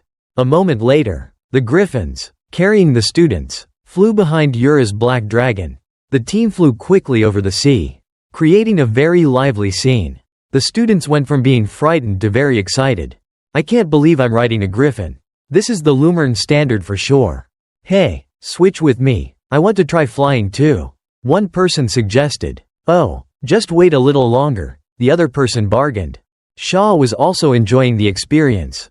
"I was also a bit worried, but it's gentler than I thought." Leo reminded her, "But you should still be careful. Griffins are a difficult summon to control for beginners." Shaw wondered, "But they're so gentle, though?" "That's because." Before Leo could finish, a deafening whistle blew. The griffins, upon hearing it, all went crazy, roaring loudly and starting to fly erratically. The students were in a panic. They're not listening anymore. Why did they suddenly act like this? "Professor, please help us. They were listening to you just now." A distance away, Professor Yura crossed her arms, looking at the students. "Do you think you're worthy of being students of Lumer Academy without knowing how to control a griffin? Control them yourselves." Shaw was just as panicked because she couldn't control her griffin. Leo took the reins, then pulled his friend close to him in order to control the creature, making Shaw's face flush red. She stammered, "Leo, what are you doing?" Unlike Shaw, Leo didn't think too much, explaining to her, "Griffins have a very high sense of pride, so if you use force to suppress them, they will become even more rebellious." Leo held the reins, skillfully controlling the griffin. He smiled. "Let's go." Immediately, the griffin shot forward, regaining its disciplined and obedient behavior as if it had never gone crazy. Yura also noticed. "Well then, not bad at all." She turned to ask Carlo, "Hey, the first-year representative is a candidate for the night department, right?" Carlo looked through a stack of papers, confirming, "That's right. So does he have his own griffin at home? How is he so good at riding them?" Yura wondered. "No, Carlo replied. "He doesn't come from a noble family that has griffins." Yura stroked her chin, smiling. "So it's pure talent, huh? It seems we've just found a gem." A while later, the team arrived at the summoning island, the practical area for the summoning department. The students climbed off the backs of the griffins. Some sprawled out on the sand, others vomiting. Leo calmly walked to a nearby orange tree. A fruit on it caught his eye. Leo quietly assessed its size, then picked it, surprised to see a feather on it. At that moment, Shaw climbed down as well, asking him curiously, "What's the matter, Leo?" Leo took the feather off, shaking his head. "It's nothing." Then Leo turned and fed the orange to the griffin, and the creature happily accepted it. At this moment, Professor Yura shouted loudly, "Stop dawdling and focus." When all the students had gathered, the professor began to explain. "From now on, you will do a practical test." The group was confused. "What? A practical test on the first day? But this is just a trial period. Why a test?" Yura frowned, saying, "Compared to the other two departments, the path we must take is much longer. Is there anyone here who doesn't know that?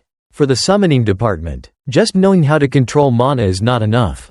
To form a contract with a spirit, you need harmony with the spirit. And to control your summons, you need the ability to tame them. This is why the number of hero summoners is much smaller than the other two departments.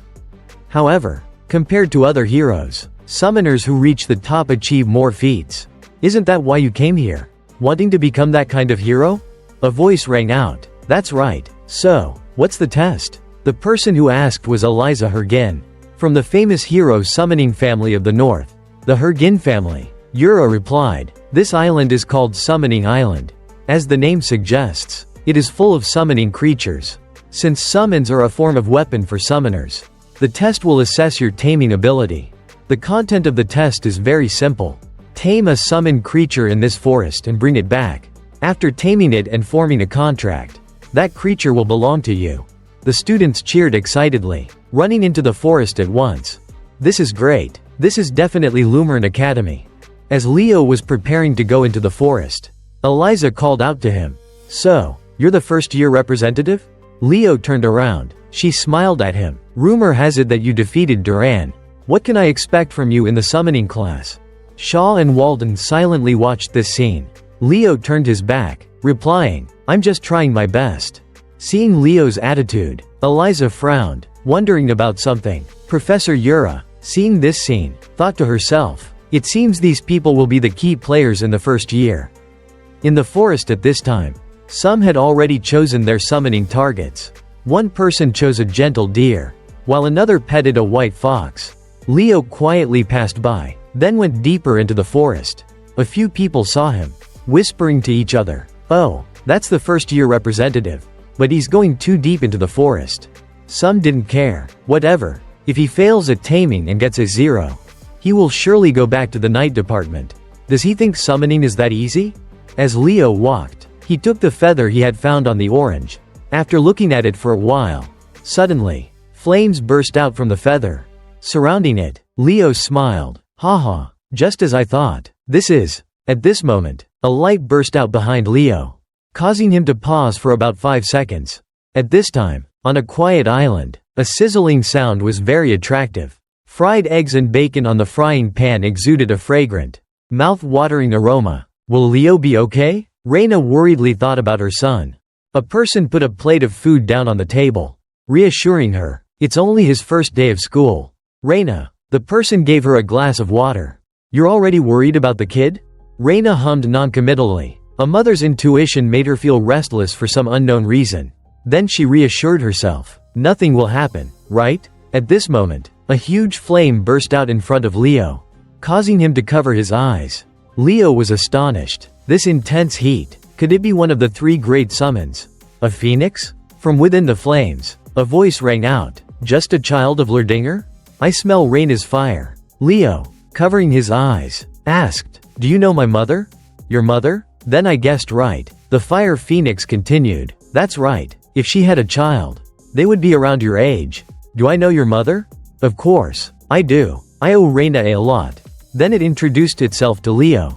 "My name is Farina, child of Reina." Leo politely replied, "Hello, Phoenix Farina. My name is Leo Plove. What's your relationship with my mother?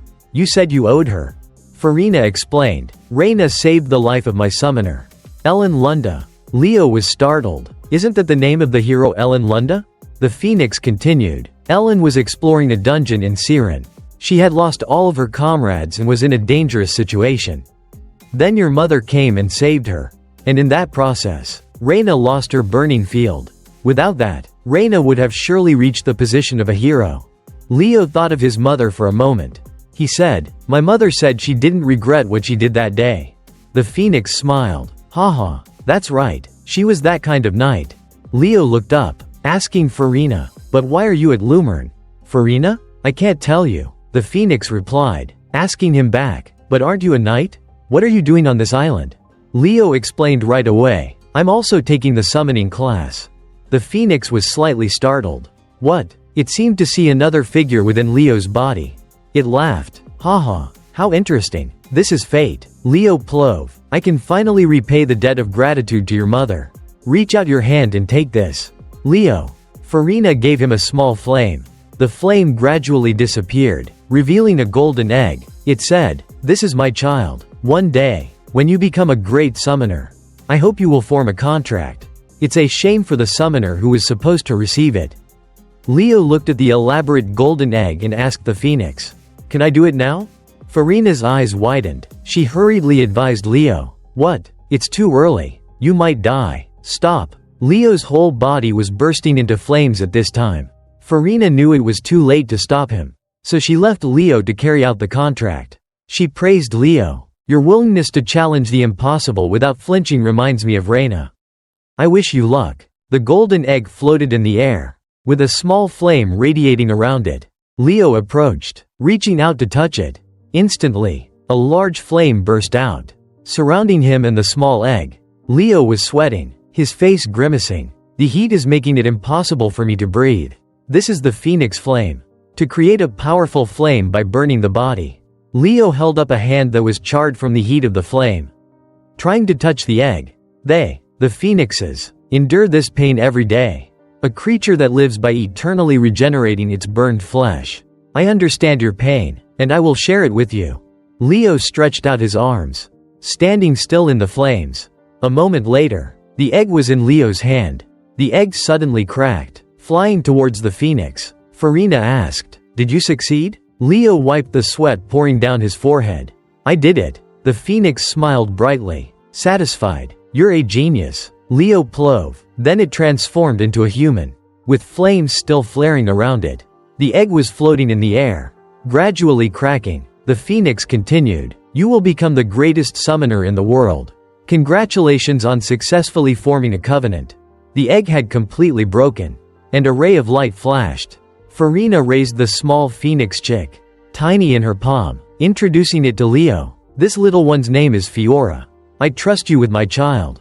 Leo looked at the small thing in Farina's hand, quietly assessing it. But is this really a phoenix? It looks too much like a chicken. At this moment, the small thing tilted its head, its eyes sparkling as it looked at Leo. Chirping twice, Leo held his head. Hey, chirping like that makes you a chicken for sure. Outside the forest, Professor Yura was watching the students' achievements. She praised a female student's summoned creature.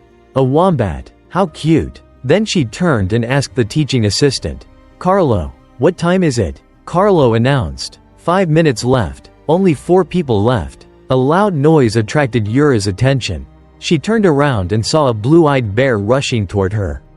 Chen Xia, with a sooty face, poked her head out from on the bear's back. Professor, are you not done yet? Yura praised. You tamed a baby water bear as a trainee knight?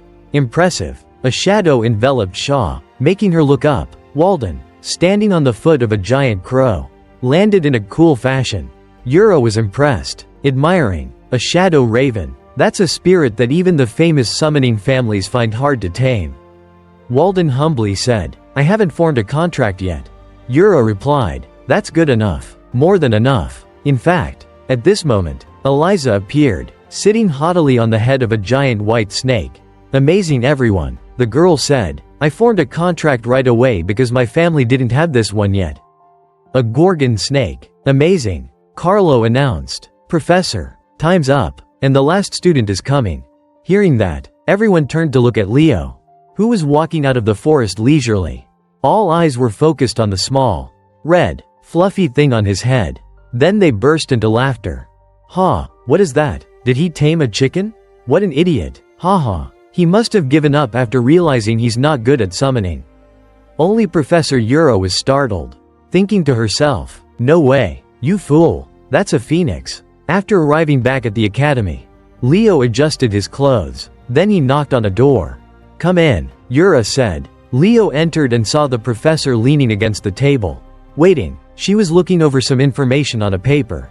Leo spoke. "I heard you were looking for me." Yura had taken off her outer coat at this time.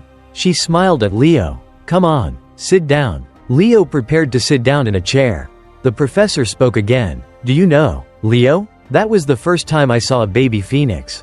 I didn't actually know that there was a phoenix on Summoning Island. And a new student formed a contract with a phoenix. This has never happened before in the history of the academy." Leo was startled, realizing Yura's suspicious gaze. "Professor?" he asked. Yura leaned her hands on the table, frowning as she looked at her student. "I know who you really are. Leo Plove." Leo was stunned, silently waiting for an answer from the professor. Suddenly, she ran over and hugged Leo tightly. In his shock and bewilderment, "You're a summoning genius, an unprecedented genius. I want to praise what you have achieved. But I think that your contract with the Phoenix should be kept a secret for now. If we reveal it now, things will get noisy." She put her hand on Leo's shoulder. "On the day the trial classes end, make sure to choose summoning as your major. You have the talent to become a hero summoner remembered throughout the ages." The sun had set. Chloe was walking in the hallway, yawning widely. At this moment, Car and Leo walked over. Car laughed loudly. "Haha, your mouth is about to tear. Chloe, you look tired." Chloe was startled, turning around to explain, "Because I stayed up late reading magic books." Leo put his hands in his pockets, asking her, "You're Chloe Muller, right?" Leo took out a student ID card. Looking at the card, Chloe suddenly remembered the person she had bumped into while preparing to board the ship for enrollment. She hesitantly took the card, saying, "So it was you. Thank you, new student representative." At this point, the three of them were standing in front of the magic class. Pushing the door open, Chloe turned to ask Leo, "But hey, Leo? It seems you're going to attend the magic class too." Leo said, "Because we're still in the trial period. I want to attend as many classes as possible." Chloe admired him. "Amazing. I'm only interested in magic. So I'm only attending this class." The three of them pulled out chairs to sit. Car whispered to Leo, "The Ice Queen is aiming for the top of the magic department. Her name is Chloe Muller." Chloe glared at Car. He was startled and stood up, laughing awkwardly. "Oops. It's so cold in here. Isn't it? I think I'll move to the back end." Car was about to leave when a huge ice pillar blocked his way, making him freeze. Chloe slammed her hand on the table and stood up, coldly pulling Car. "Hey Car, follow me to the front row. It seems like you're interested in the class, so I'll help you." Car struggled, pleading with Leo for help. Leo sighed, looking at his friend sympathetically. Suddenly, a voice called out to Leo from behind. He turned around, finding the Llewellyn siblings sitting behind him. Seeing Leo turn around, the two of them waved and smiled friendly. Leo was taken aback. Before he could regain his composure, the door burst open, and Professor Len Orr, the first-year magic professor at Lumer Academy, stepped in. "It's a pleasure to meet you all. Everyone attending the magic class. I will be teaching you magic this year. My name is Len Orr." This was a famous, talented, and handsome young professor at the academy. The female students blushed and swooned at the sight of him. The professor placed his hand on a stack of papers, saying, "Before we start today's trial class," he snapped his fingers, and papers flew neatly to the students. "You will do a magic theory test." The students complained, "Huh? A test on the first day of the trial class?" Professor Len replied coldly, "That's right. Students who do not meet a certain standard cannot attend my class." Before the students could get over their surprise, Len summoned an hourglass, then said, "If you are Lumern students, this level should be standard. When you finish the test, submit it to my assistant." Anna, sitting nearby, raised her hand, telling everyone, "Submit your tests to me." Everyone. Leo finished reading the paper. Not understanding a thing. Is this really the current trend of magic? Why is the formula so complicated? Time passed. The class was silent, with only the rustling of pens on paper. When the time was up, everyone submitted their tests and started discussing. The test was easier than I thought. Yeah, but what was the answer to the last question? I solved everything except that one. Leo thought to himself in frustration. I only solved one question. He hesitantly submitted his paper to Anna. I should have studied more about modern magic before coming here. Leo opened the door, leaving the class. I should study magic on my own. Time was up, the professor said to the students. Over the last 100 years, magic seems to have developed greatly. Magic that once required perfect understanding, now only needs to memorize activation conditions. The professor snapped his fingers again, and the graded papers flew back to the students. Everyone looked at their scores in shock. Most scores were very low. Len spoke loudly. However, this development has reduced the overall level of mages. He raised his hand, summoning a huge magic circle, looking both magical and surreal. The students were both excited and admiring as they looked at the circle. Len said, "This is the essence of magic that I have created. I created it from the end to the beginning. I want you to become people capable of researching and creating your own magic. That is why I gave you this test. 49 questions, 1 point each, based on simple memorization, and the last question, worth 51 points, analyzing the true nature of magic. I hope all of you here will become mages capable of solving it." Chelsea clicked her tongue. It's no surprise that it was the only question I couldn't solve.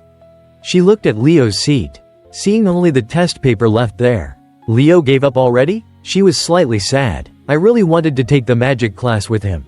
What a pity. Suddenly, Anna ran over and whispered to Len, "Professor, there's a student who solved question 50. Len paused, then laughed loudly. "Who is it? Among you, there is someone who has achieved a perfect score for the first time in history." He looked around the class excitedly. "Please, stand up. Who is it?" Anna corrected him. "He didn't get a perfect score, Professor." Len was still very eager. "Really? It seems that a few other questions were skipped because he spent too much time solving the last one. That's a bit of a shame. But it's good too. Come on up." Anna explained further. "That's not it. He only solved the last question."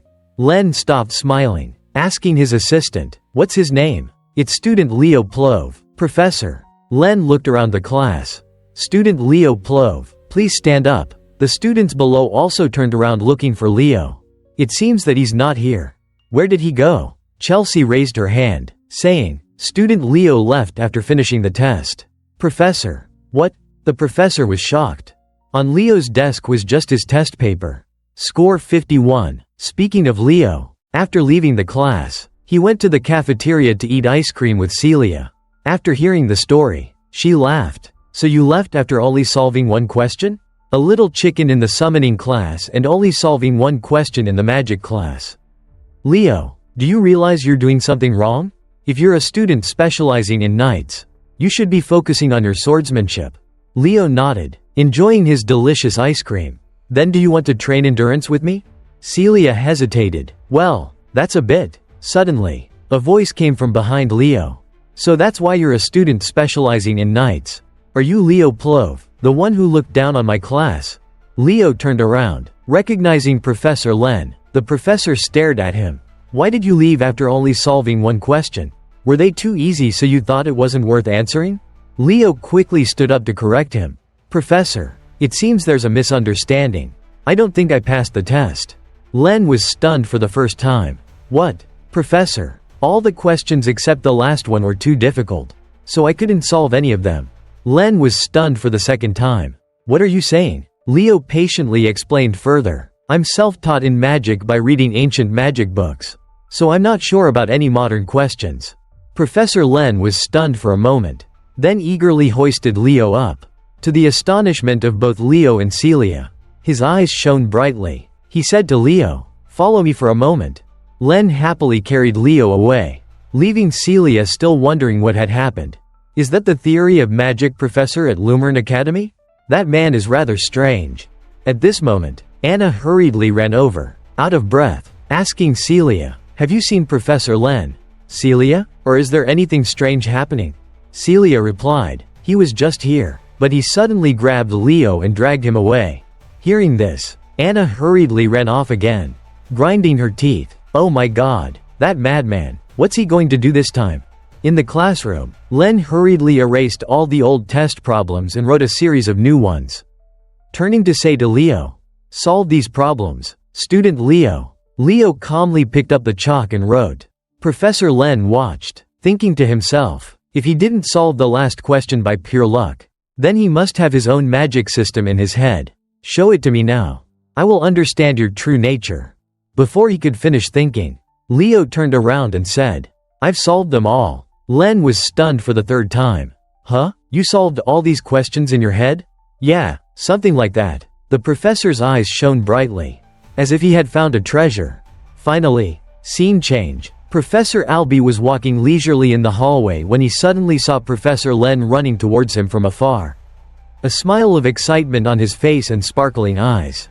A chill ran down Albie's spine, making him shudder. He hurriedly turned around to leave, but Professor Len had already managed to grab his leg, hugging it. Professor Albie, thank you so much. Without saying anything, Albie cast a spell, suspending Len upside down from the ceiling, saying, this is not the first time I've seen you act so impulsively. But you've gone too far today.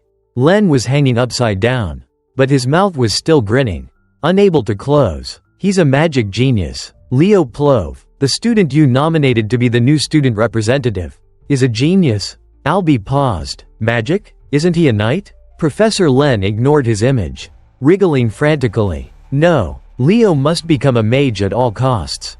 I will not let his talent be wasted on swinging those pieces of metal.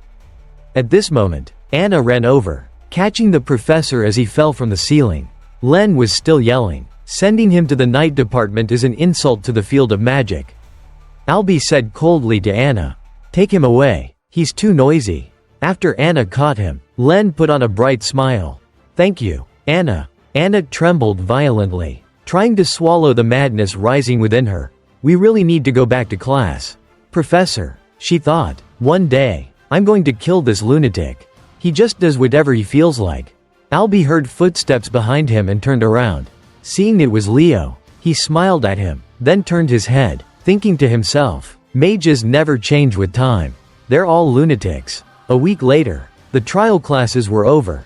Leo was sprawled out on the rooftop, reading his heroic chronicle about Kyle, his past life. The book was titled, Kyle, the Original Hero, Is Really a Cheat? Leo read for a while, then closed the book, sat up and looked at the academy's garden, not knowing what he was thinking.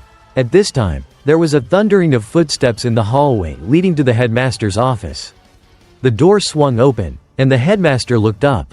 It was the three professors. Ain of the Night Department, Yura of the Summoning Department, and Len of the Magic Department.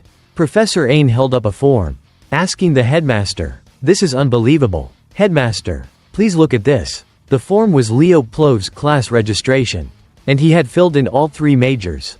Behind them, Len and Yura were glaring at each other, their eyes shooting sparks. Leo must come to my department, they said in unison. Ain was sweating but still wanted to correct them. No, he must come to the night department. Wait, that's not my problem. This has never happened in the history of the Hero Academy. He must focus all his energy on one major.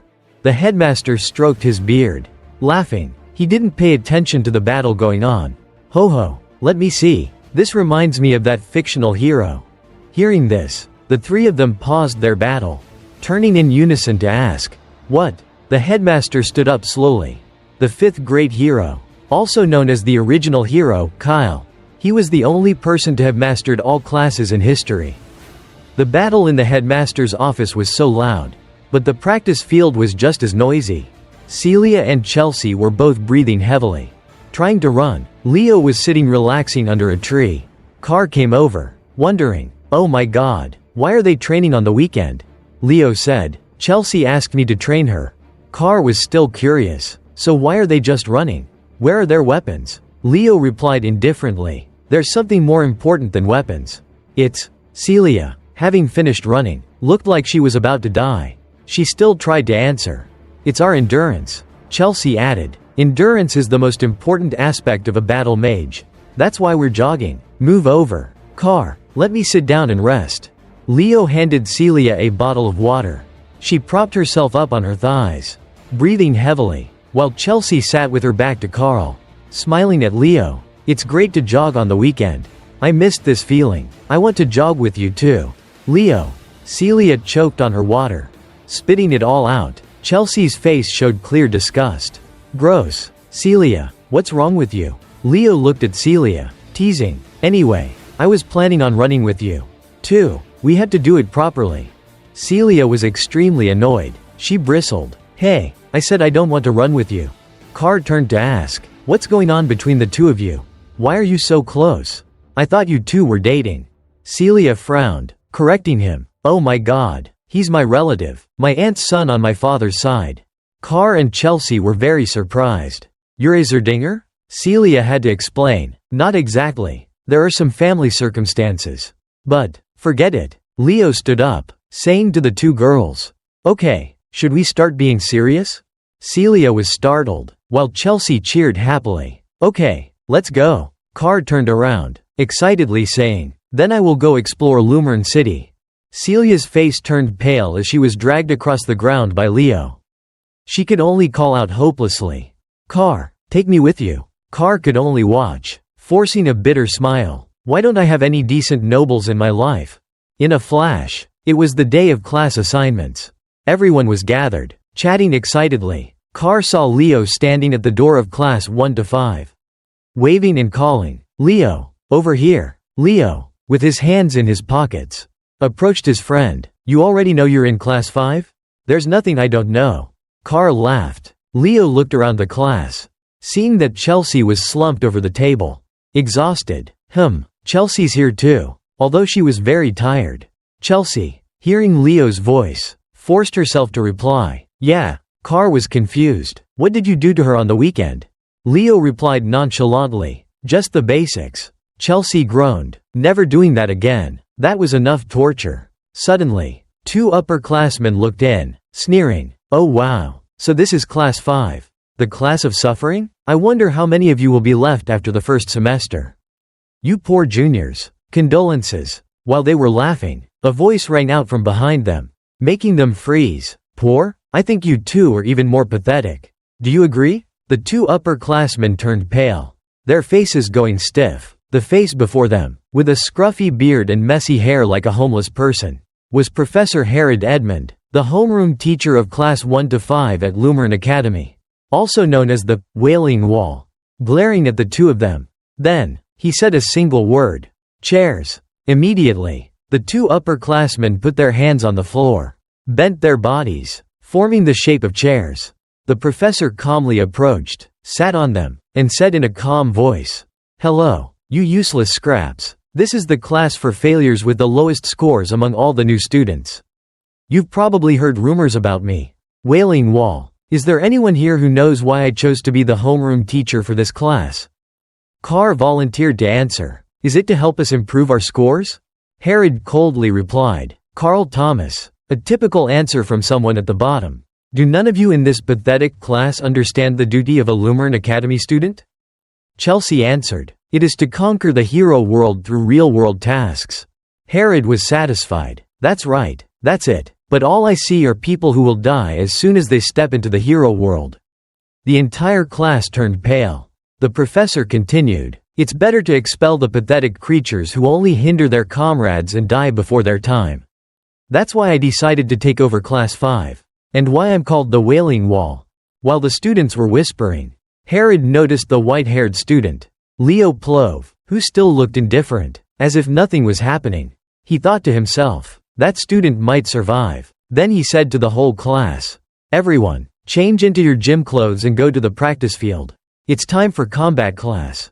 Outside in the stadium, everyone lined up neatly. Herod opened an umbrella, took out a chair, and sat leisurely under the umbrella, drinking milk, explaining to the students, let's start this class, where we will correct the rotten minds you have developed since entering Lumer Academy. What do you think will save you in real life? Where life comes and goes so easily. Nella Carvin, Major in Knights. Special note. healing aura attribute, spoke up, answering, "Isn't it my comrades who will protect me?" The professor said, "No, it's your ability. Only when you hone your skills, making them shine through all dangers, can you begin to help your comrades. But are you confident in your ability to protect your comrades?" Nella raised her hand. "I am confident, Professor Herod," the professor said calmly. "Oh, then let's test your ability as a magic knight. Shall we? Create a fireball." Eliana, her red-haired classmate, Eliana Layden, double majoring in knights and magic, confidently created a fireball in her hand. Herod was not pleased. "Is that all? With that fireball, I doubt you can even kill an ant." Eliana smiled. "If I add some magic power here." Boom! Two extremely large fireballs that Eliana created caused everyone to cheer. "How about now?" Herod nodded. Not only did it increase to 2 fireballs, but it also doubled the size? Impressive. Then he cast a spell, summoning his spirit. "Why don't you try to hit this small creature with your amazing fireball?" The blue orb disappeared, and a small spirit appeared. It flew at Eliana, touched her nose, then giggled. Eliana obviously knew that was a taunt. She was extremely annoyed and unleashed 2 fireballs in rapid succession at the spirit. The blue spirit didn't even bother looking, dodging all the attacks with just a few aerial maneuvers. It covered its mouth and giggled, flying back to the professor. The professor frowned, saying, "What's the point of increasing to 2 fireballs if you can't even hit it? Do you finally understand? What you lack is the ability to use your skills effectively. You need to hone your abilities and overcome your limits.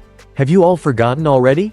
Herod smiled, giving them an assignment. "Until you catch this wind spirit, class will not end. Show me all you've got, you descendants of Lumer." Leo bowed his head, pondering. His words may be harsh, but everything he said is true.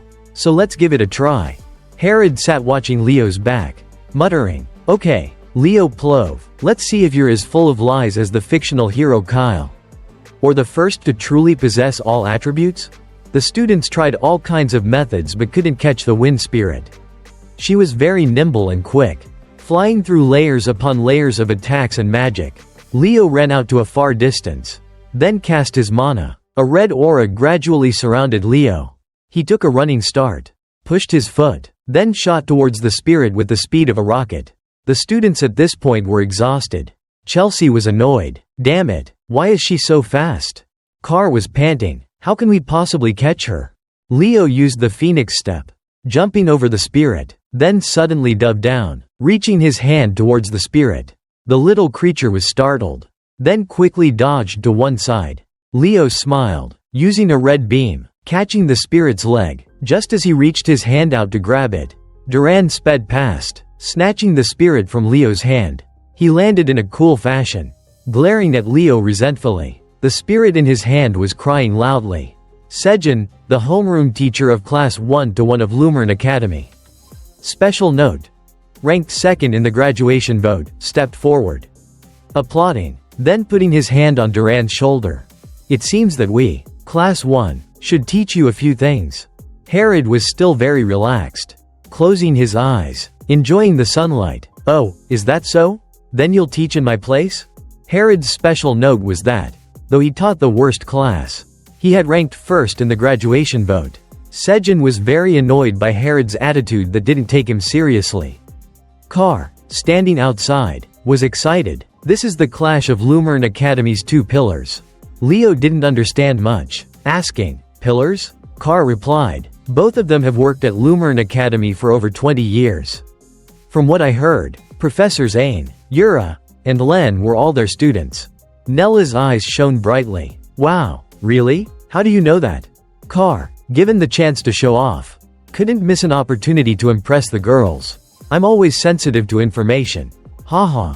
Seeing this, Chelsea shuddered with goosebumps. Sejin regained his composure, laughing loudly. "Ho ho, Herod, I don't know what you're plotting when you decided to take over the failing class." He summoned a blue orb, then smirked, "But I'll find out soon enough. I propose a competition between Class 1 and Class 5. And about the competition, how about Lumer's historical ball sport, Bastera?" Hearing this, Herod opened his eyes wide, then jumped up excitedly. "As expected, you're a genius, Sejin." Seeing the reaction of his colleague, was startled, not understanding why he was so happy. Herod smiled. Learning through real experience is the best. Sejin said stiffly. Class 1 will probably win. Right? Hearing that, Herod laid down again. Ah, that's not important. You just keep teaching your class. Sejin went crazy, thinking, how do I always lose to this guy in the graduation vote? The students looked at Sejin with sympathy. Professor Sejin looks pitiful for some reason. Sejin and Duran turned to leave. Annoyed, Herod said loudly, Class 5, I'm giving you a chance to practice your skills. There will be a Bastera match with Class 1. Oh, and also. He sat up, his gaze becoming serious. If you lose, you'll all be expelled. The whole class was very shocked to hear that. Are you serious, Professor? This is only our first match, and their class has 3 team leaders. Herod didn't care much. Then you have to try even harder. Overcome your own limits. Besides, what's there to worry about? When the new student representative is already in your class. He stared intently at Leo. Choose 6 representatives for the Bastera match. Leo calmly looked back at the professor, silently deducing, this is clearly a test. But Professor Herod is looking at me like this. Not because he hates me. There are students who have already lost their spirits after only 1 week at Lumer Academy, and it's not hard to understand why.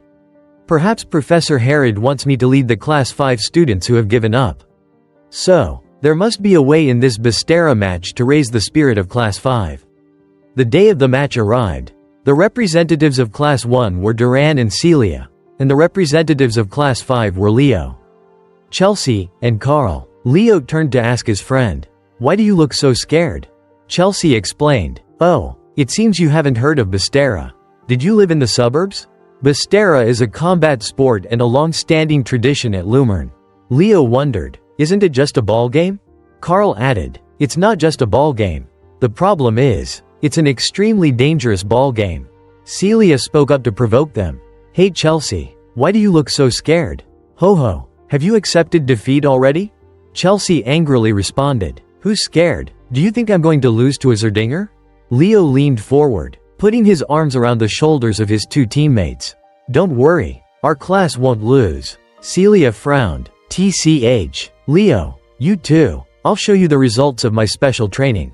Behind Celia, Chloe quietly looked at Leo, telling herself, I will not lose to you this time. Leo Plove. On the observation platform, Sejin announced, the contestants from each class, please enter the arena. Leo turned to ask his class, who's going with me? The male students were hesitant, not volunteering. Chelsea and Eliana, full of energy, stepped forward, saying, I will definitely teach them a lesson. If we lose, we will be expelled. Then I will use all my hatred to win. I'll show Professor Herod my ability. Nella and a blonde-haired male student also stepped forward. Leo couldn't possibly let his hiding friend off the hook.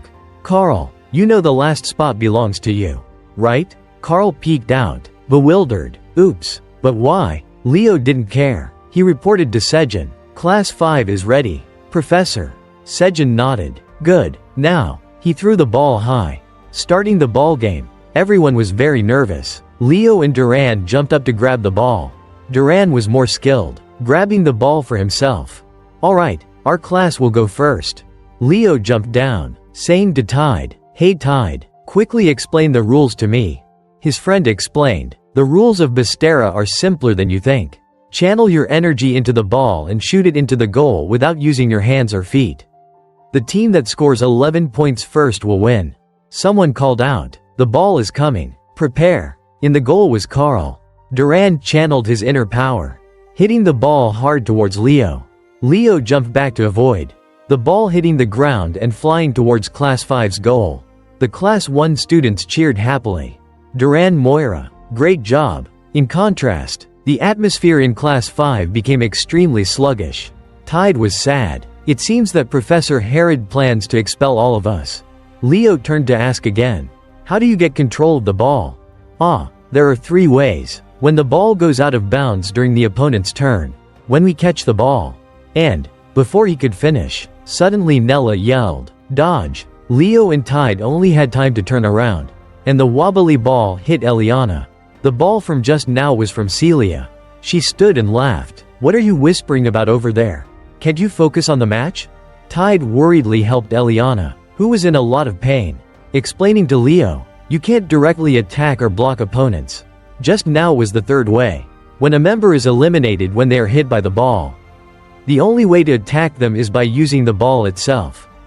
Leo picked up the ball that was rolling at his feet, saying, "Thanks for explaining." He smiled confidently. Now it's our turn. The scoreboard was displayed. Eliana Lawton's name was crossed out in red. Sejin watched the situation, thinking, in Bastera, teams with members who use fire attributes have an overwhelming advantage due to their high destructive power. And among the families, the flame of the Zerdinger family is the strongest. Thinking this, he asked Herod, "You still agreed even knowing that Celia Zerdinger is in their class? I don't know what you're planning, but it'll be hard for your class to win." Herod let out a big yawn that annoyed Sejin. "Can you talk properly?" Herod replied lazily. "Sejin, do you remember your first student? The one from the Zerdinger family?" "Of course, how could I forget?" Sejin replied. "The Queen of Bastera." Herod smirked. "The son of that queen is in class 5. Hearing this, Sejin frowned. Silent. On the field, the students of class 5 sighed. "We're done for. How will we ever get into Lumer Academy?" Celia spoke up. "To end it this easily." She looked at the flame around Leo. "It seems that you've finally made a decision." Class 1 warned each other. "It's coming. Be careful." Leo looked up, throwing the ball straight towards Class 1's goal. Chloe appeared, casting a thick wall of ice to block the ball. She smiled. "Leo, as long as I'm here, scoring is impossible." Before she could finish speaking, Leo was standing next to her. "Is that what you really want to say?" After saying that, Leo jumped up, punching the ball with his bare hand, piercing through the ice and flying straight into Class 1's goal. Chloe was dumbfounded, and Sejin was stunned. His fighting sense is incredible. Herod smiled contentedly. Class 5 quickly regained their momentum, cheering enthusiastically. "Leo Plove, go for it. Class 5, move forward." Sejin smirked. "Ah, I understand now. This is when the real battle starts."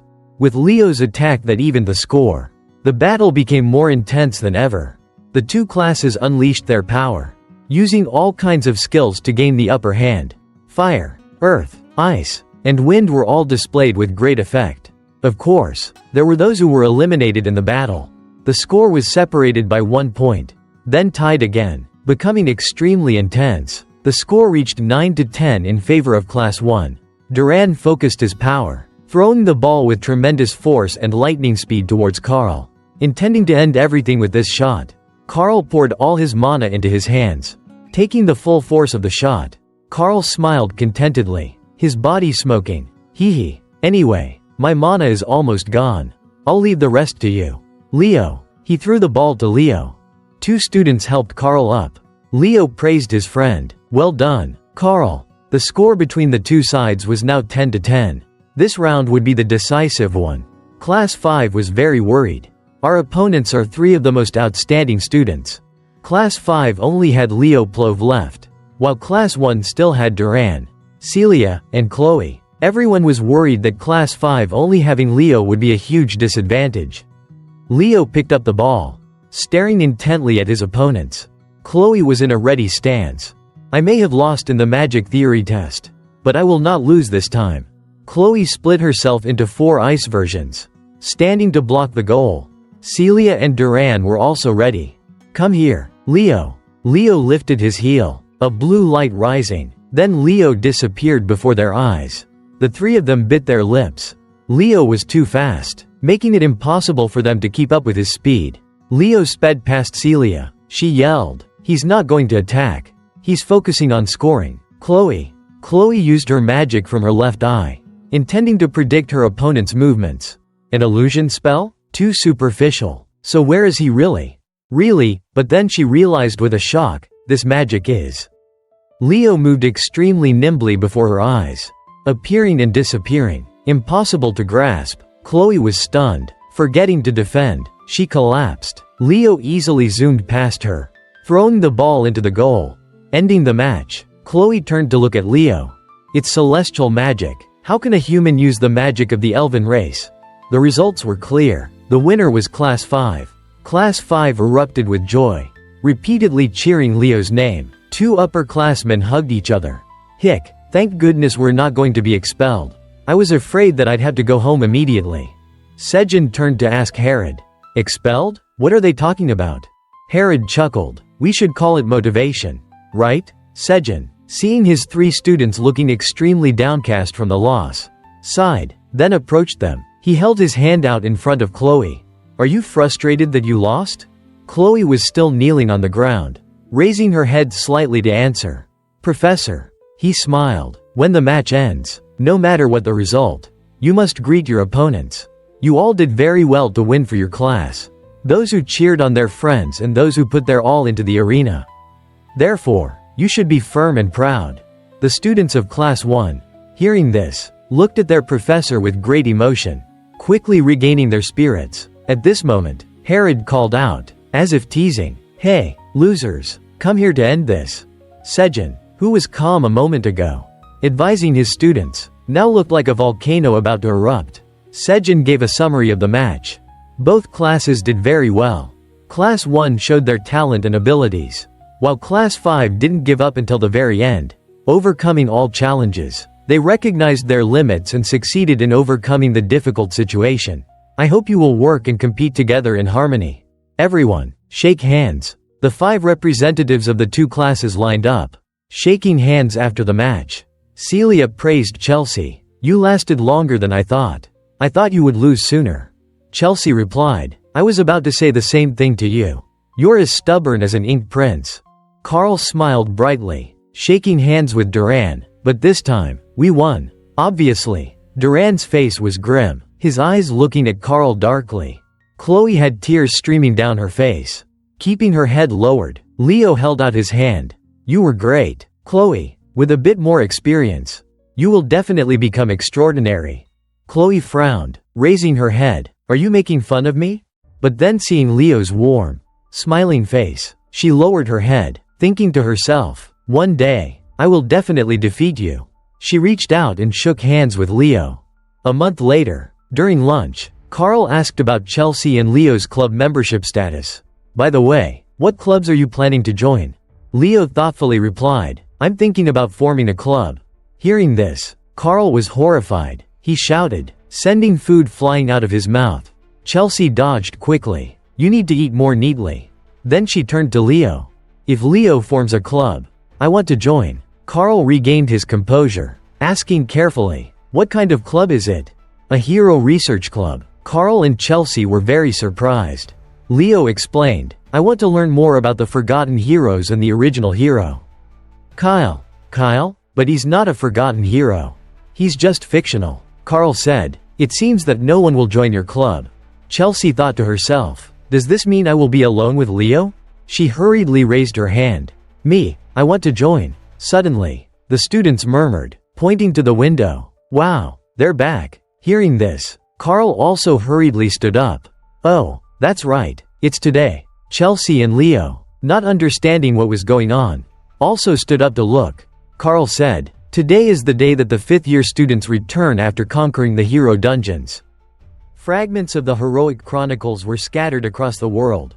Occasionally, they would malfunction and create dungeons. These places were called hero dungeons. The upperclassmen at Lumer, in order to clear these hero dungeons and collect the fragments of the heroic chronicles, would leave for at least 2 weeks, sometimes longer than a month. Leo's mother must have experienced something similar. Chelsea was in awe. Wow, so this is the top level of Lumer. Carl cleared his throat. Now was his time to show off his expert gossip skills. He began to introduce the students. The muscular man on the east is Lee Jamua. The southern woman beside him is Torua Yan, and the pale hooded one looks like Ulta. But I can't see the person. The leader of Lumer, the student council president Reese. Before Leo could hear the whole story, someone pulled him away. Carl turned back to ask, oh, right, Leo, you? But his friend was gone. Leo was being pulled away, asking curiously, Celia, what's going on? There's a place you need to go with me. Where to? Leo brushed off his clothes. Celia turned to explain, to Lumern City. The student council president said he wants to meet you. Leo wondered, the student council president? Why would they look for me? Celia sighed, you really don't care about anything related to school. Just go there and you'll find out. A little later, the two of them arrived at a Chinese-style restaurant as per the appointment. Celia looked around. I wonder why he wants to meet here, of all places. Leo replied, why not? It smells so good. Suddenly, Celia put on a big smile, running over to hug the person who had just arrived, calling out, Big Brother, Reese Zerdinger, of the night department, the student council president of Lumer, and also Celia's older brother. He smiled at Leo. It's nice to meet you. Leo Plove, I've heard a lot about you. You're aiming to become an all-around hero, right? The food was quickly served. Reese asked, is this food to everyone's liking? Leo, enjoying the delicious food, replied, yes. Seeing that Celia was just looking at the food, not eating, Reese turned to ask his sister, what's wrong? Oh, it's my first time eating something like this. Celia hesitated a bit, then tried a bite. As soon as she took a bite, Celia's eyes lit up. It's so good. Reese laughed. Haha, this is the restaurant that I wanted to take you to once you joined Lumer. But, it's really unexpected that you're the son of that person. Leo asked, have you met my mother before? I met her a few times when I was little. And your aunt was quite famous when she was a student at the school. Leo was blank. My mother? Yes, she was someone who created a lot of legends. For example, she once said that the desserts at the dorm cafeteria were too awful. So she gathered all the students and occupied the headmaster's office. Celia was surprised. Was she the main character of that famous incident? Reese smiled. Yes, she was. The meal ended on a happy note. Celia and Reese talked very excitedly. Leo looked at his upperclassman, thinking to himself, as expected, he's worthy of being called the strongest in Lumer. It seems that it's only a matter of time before he becomes a hero. Reese stood up, suggesting to his two siblings, well then, shall we go have dessert? Celia agreed happily. Reese pulled out his wallet in a cool manner. I'll pay. You two go ahead. When Leo and Celia reached the door, Reese suddenly felt that something was off.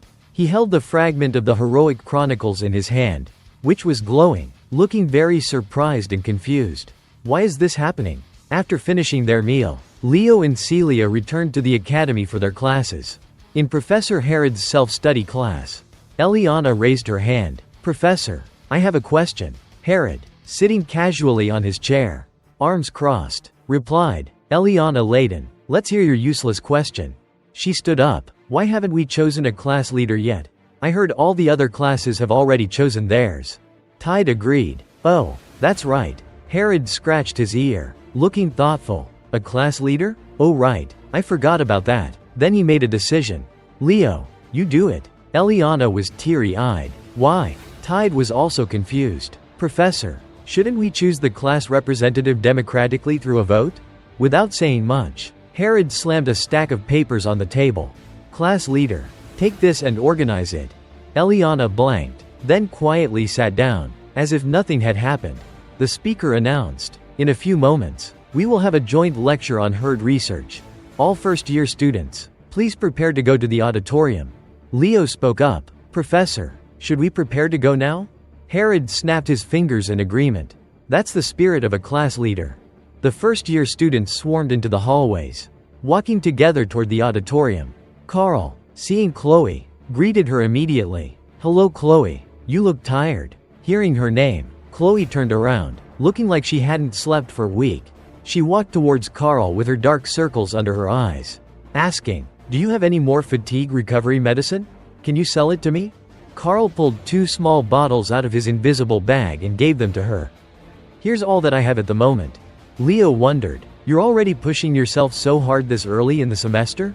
Chloe tilted her head back and downed the whole bottle, then turned her head to leave. I'm fine. Carl watched her go, admiring her. Wow, so admirable. She's at the top for magic theory. Chelsea nodded, but I guess Chloe has no choice but to worry. The moment Leo learns the latest trends in magic, he may even surpass her on the magic theory test. Carl wondered, what about second place? Chelsea glared at him. Are you really brainless? She's a mage of the tower. We're battle mages, so we don't mind falling a bit behind in theory. But research and investigation is the core of the Tower of Mages. Her honor is at stake. Are you really a mage? Carl shrugged, speaking in a teasing tone. Of course, I use magic to live. Survival magic is my pride." Suddenly, a ferocious voice rang out, attracting the attention of the students. Die. Scene change. The headmaster was busy wiping leaves in his room when he suddenly froze. Asking a question, "Did the broken fragment of the Heroic Chronicles react?" Reese confirmed, "That's right. It was a page that was so badly damaged that it shouldn't have reacted. But it really did. Furthermore, there were no artifacts nearby either." The headmaster asked, "Did it react again afterward?" "No, it didn't." The headmaster picked up the fragment of the chronicle, pondered for a while. "I'll have to investigate this further. You just got back. You must be tired. You did well." He closed the box, calling for his assistant, Elena. "Yes, headmaster?" He held out the box, instructing her, "Take this to the auditorium of the beginning. In the lecture hall, the joint first-year class is about to start." Elena obeyed, taking the box and leaving the room. The headmaster put his hands behind his back, looking out the window, thinking to himself, "Sometimes, small fragments like this can react too.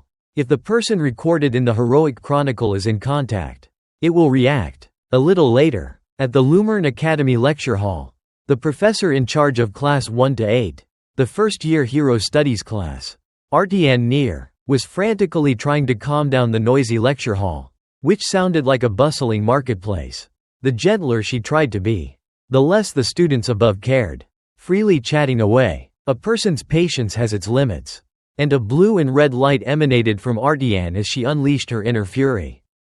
"Everyone, if you don't want to get hit, shut your damn mouths. You brats, do you want to die?" The students were stunned, their faces blank, and they all fell silent at once.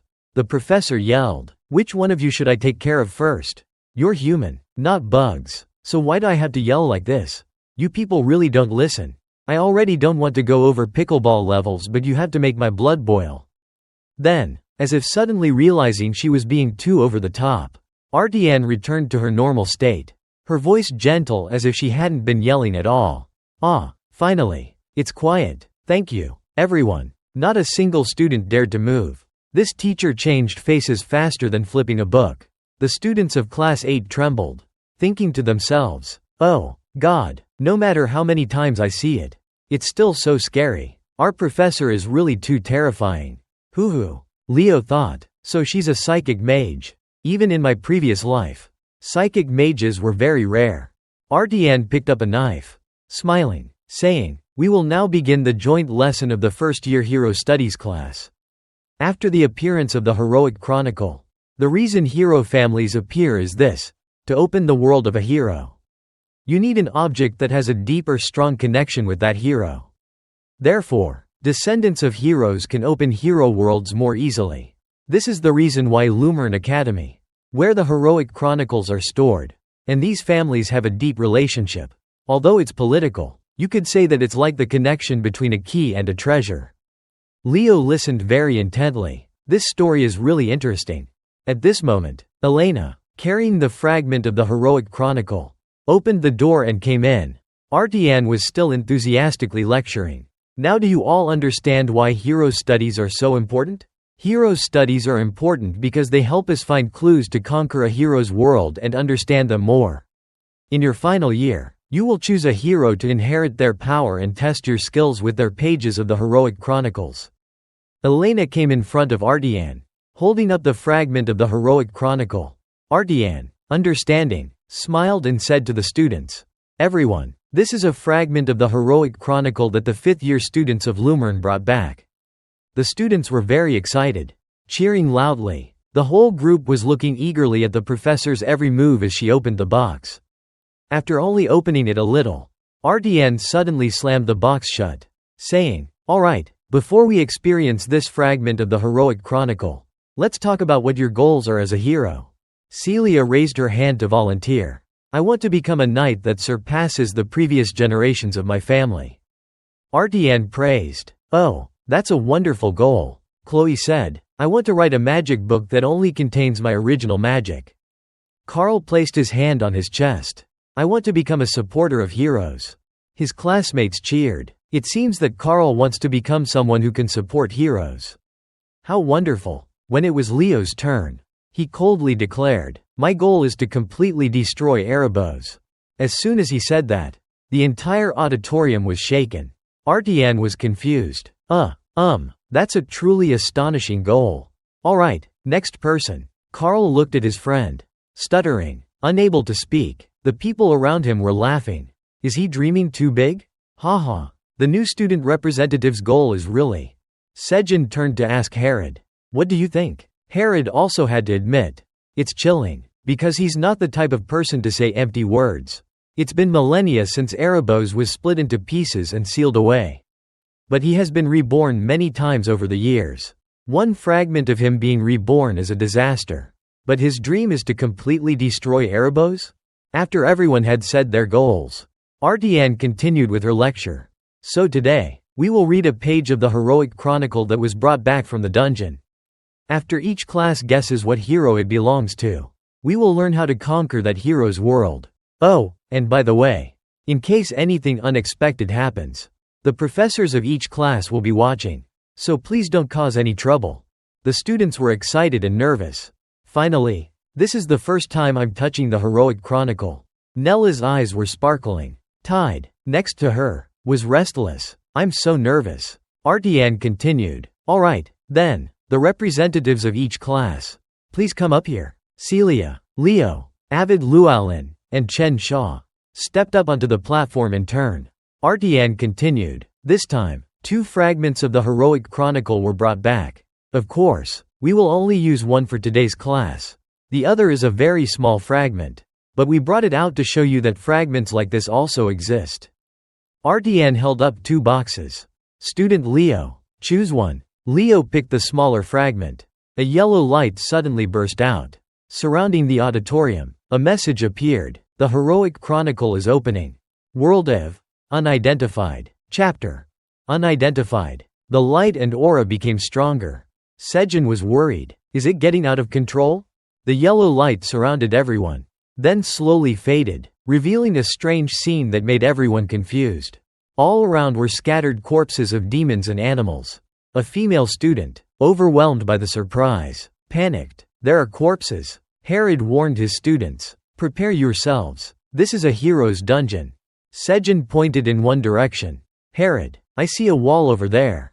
Leo looked in the direction of the professor's hand, thinking to himself, in the age of disaster, the final defense line in the final city.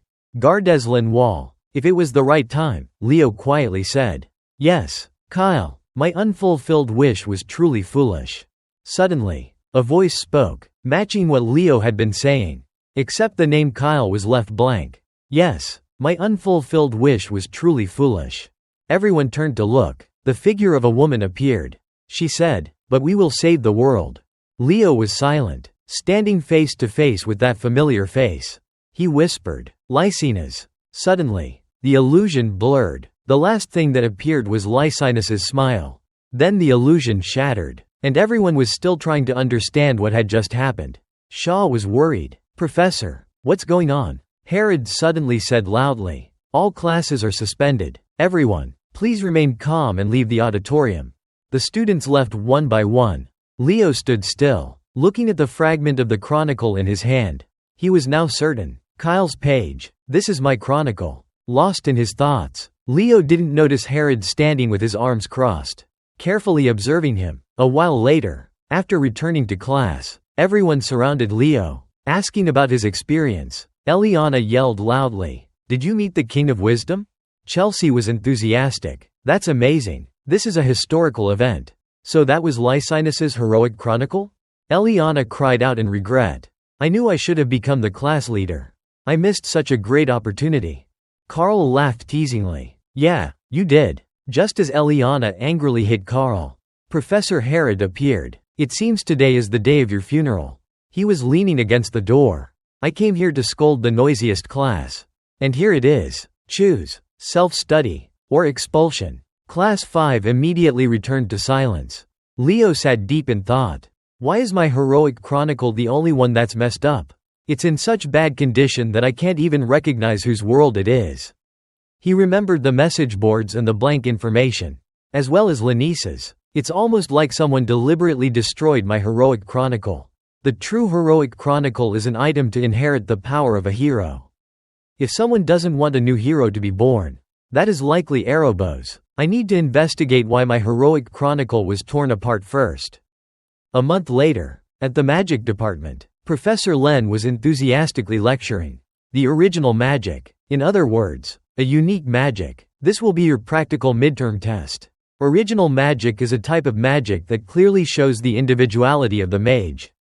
In today's era, when activation techniques have become the main trend, mages no longer try to create original magic. However, this original magic can become a secret technique to protect oneself in dangerous situations.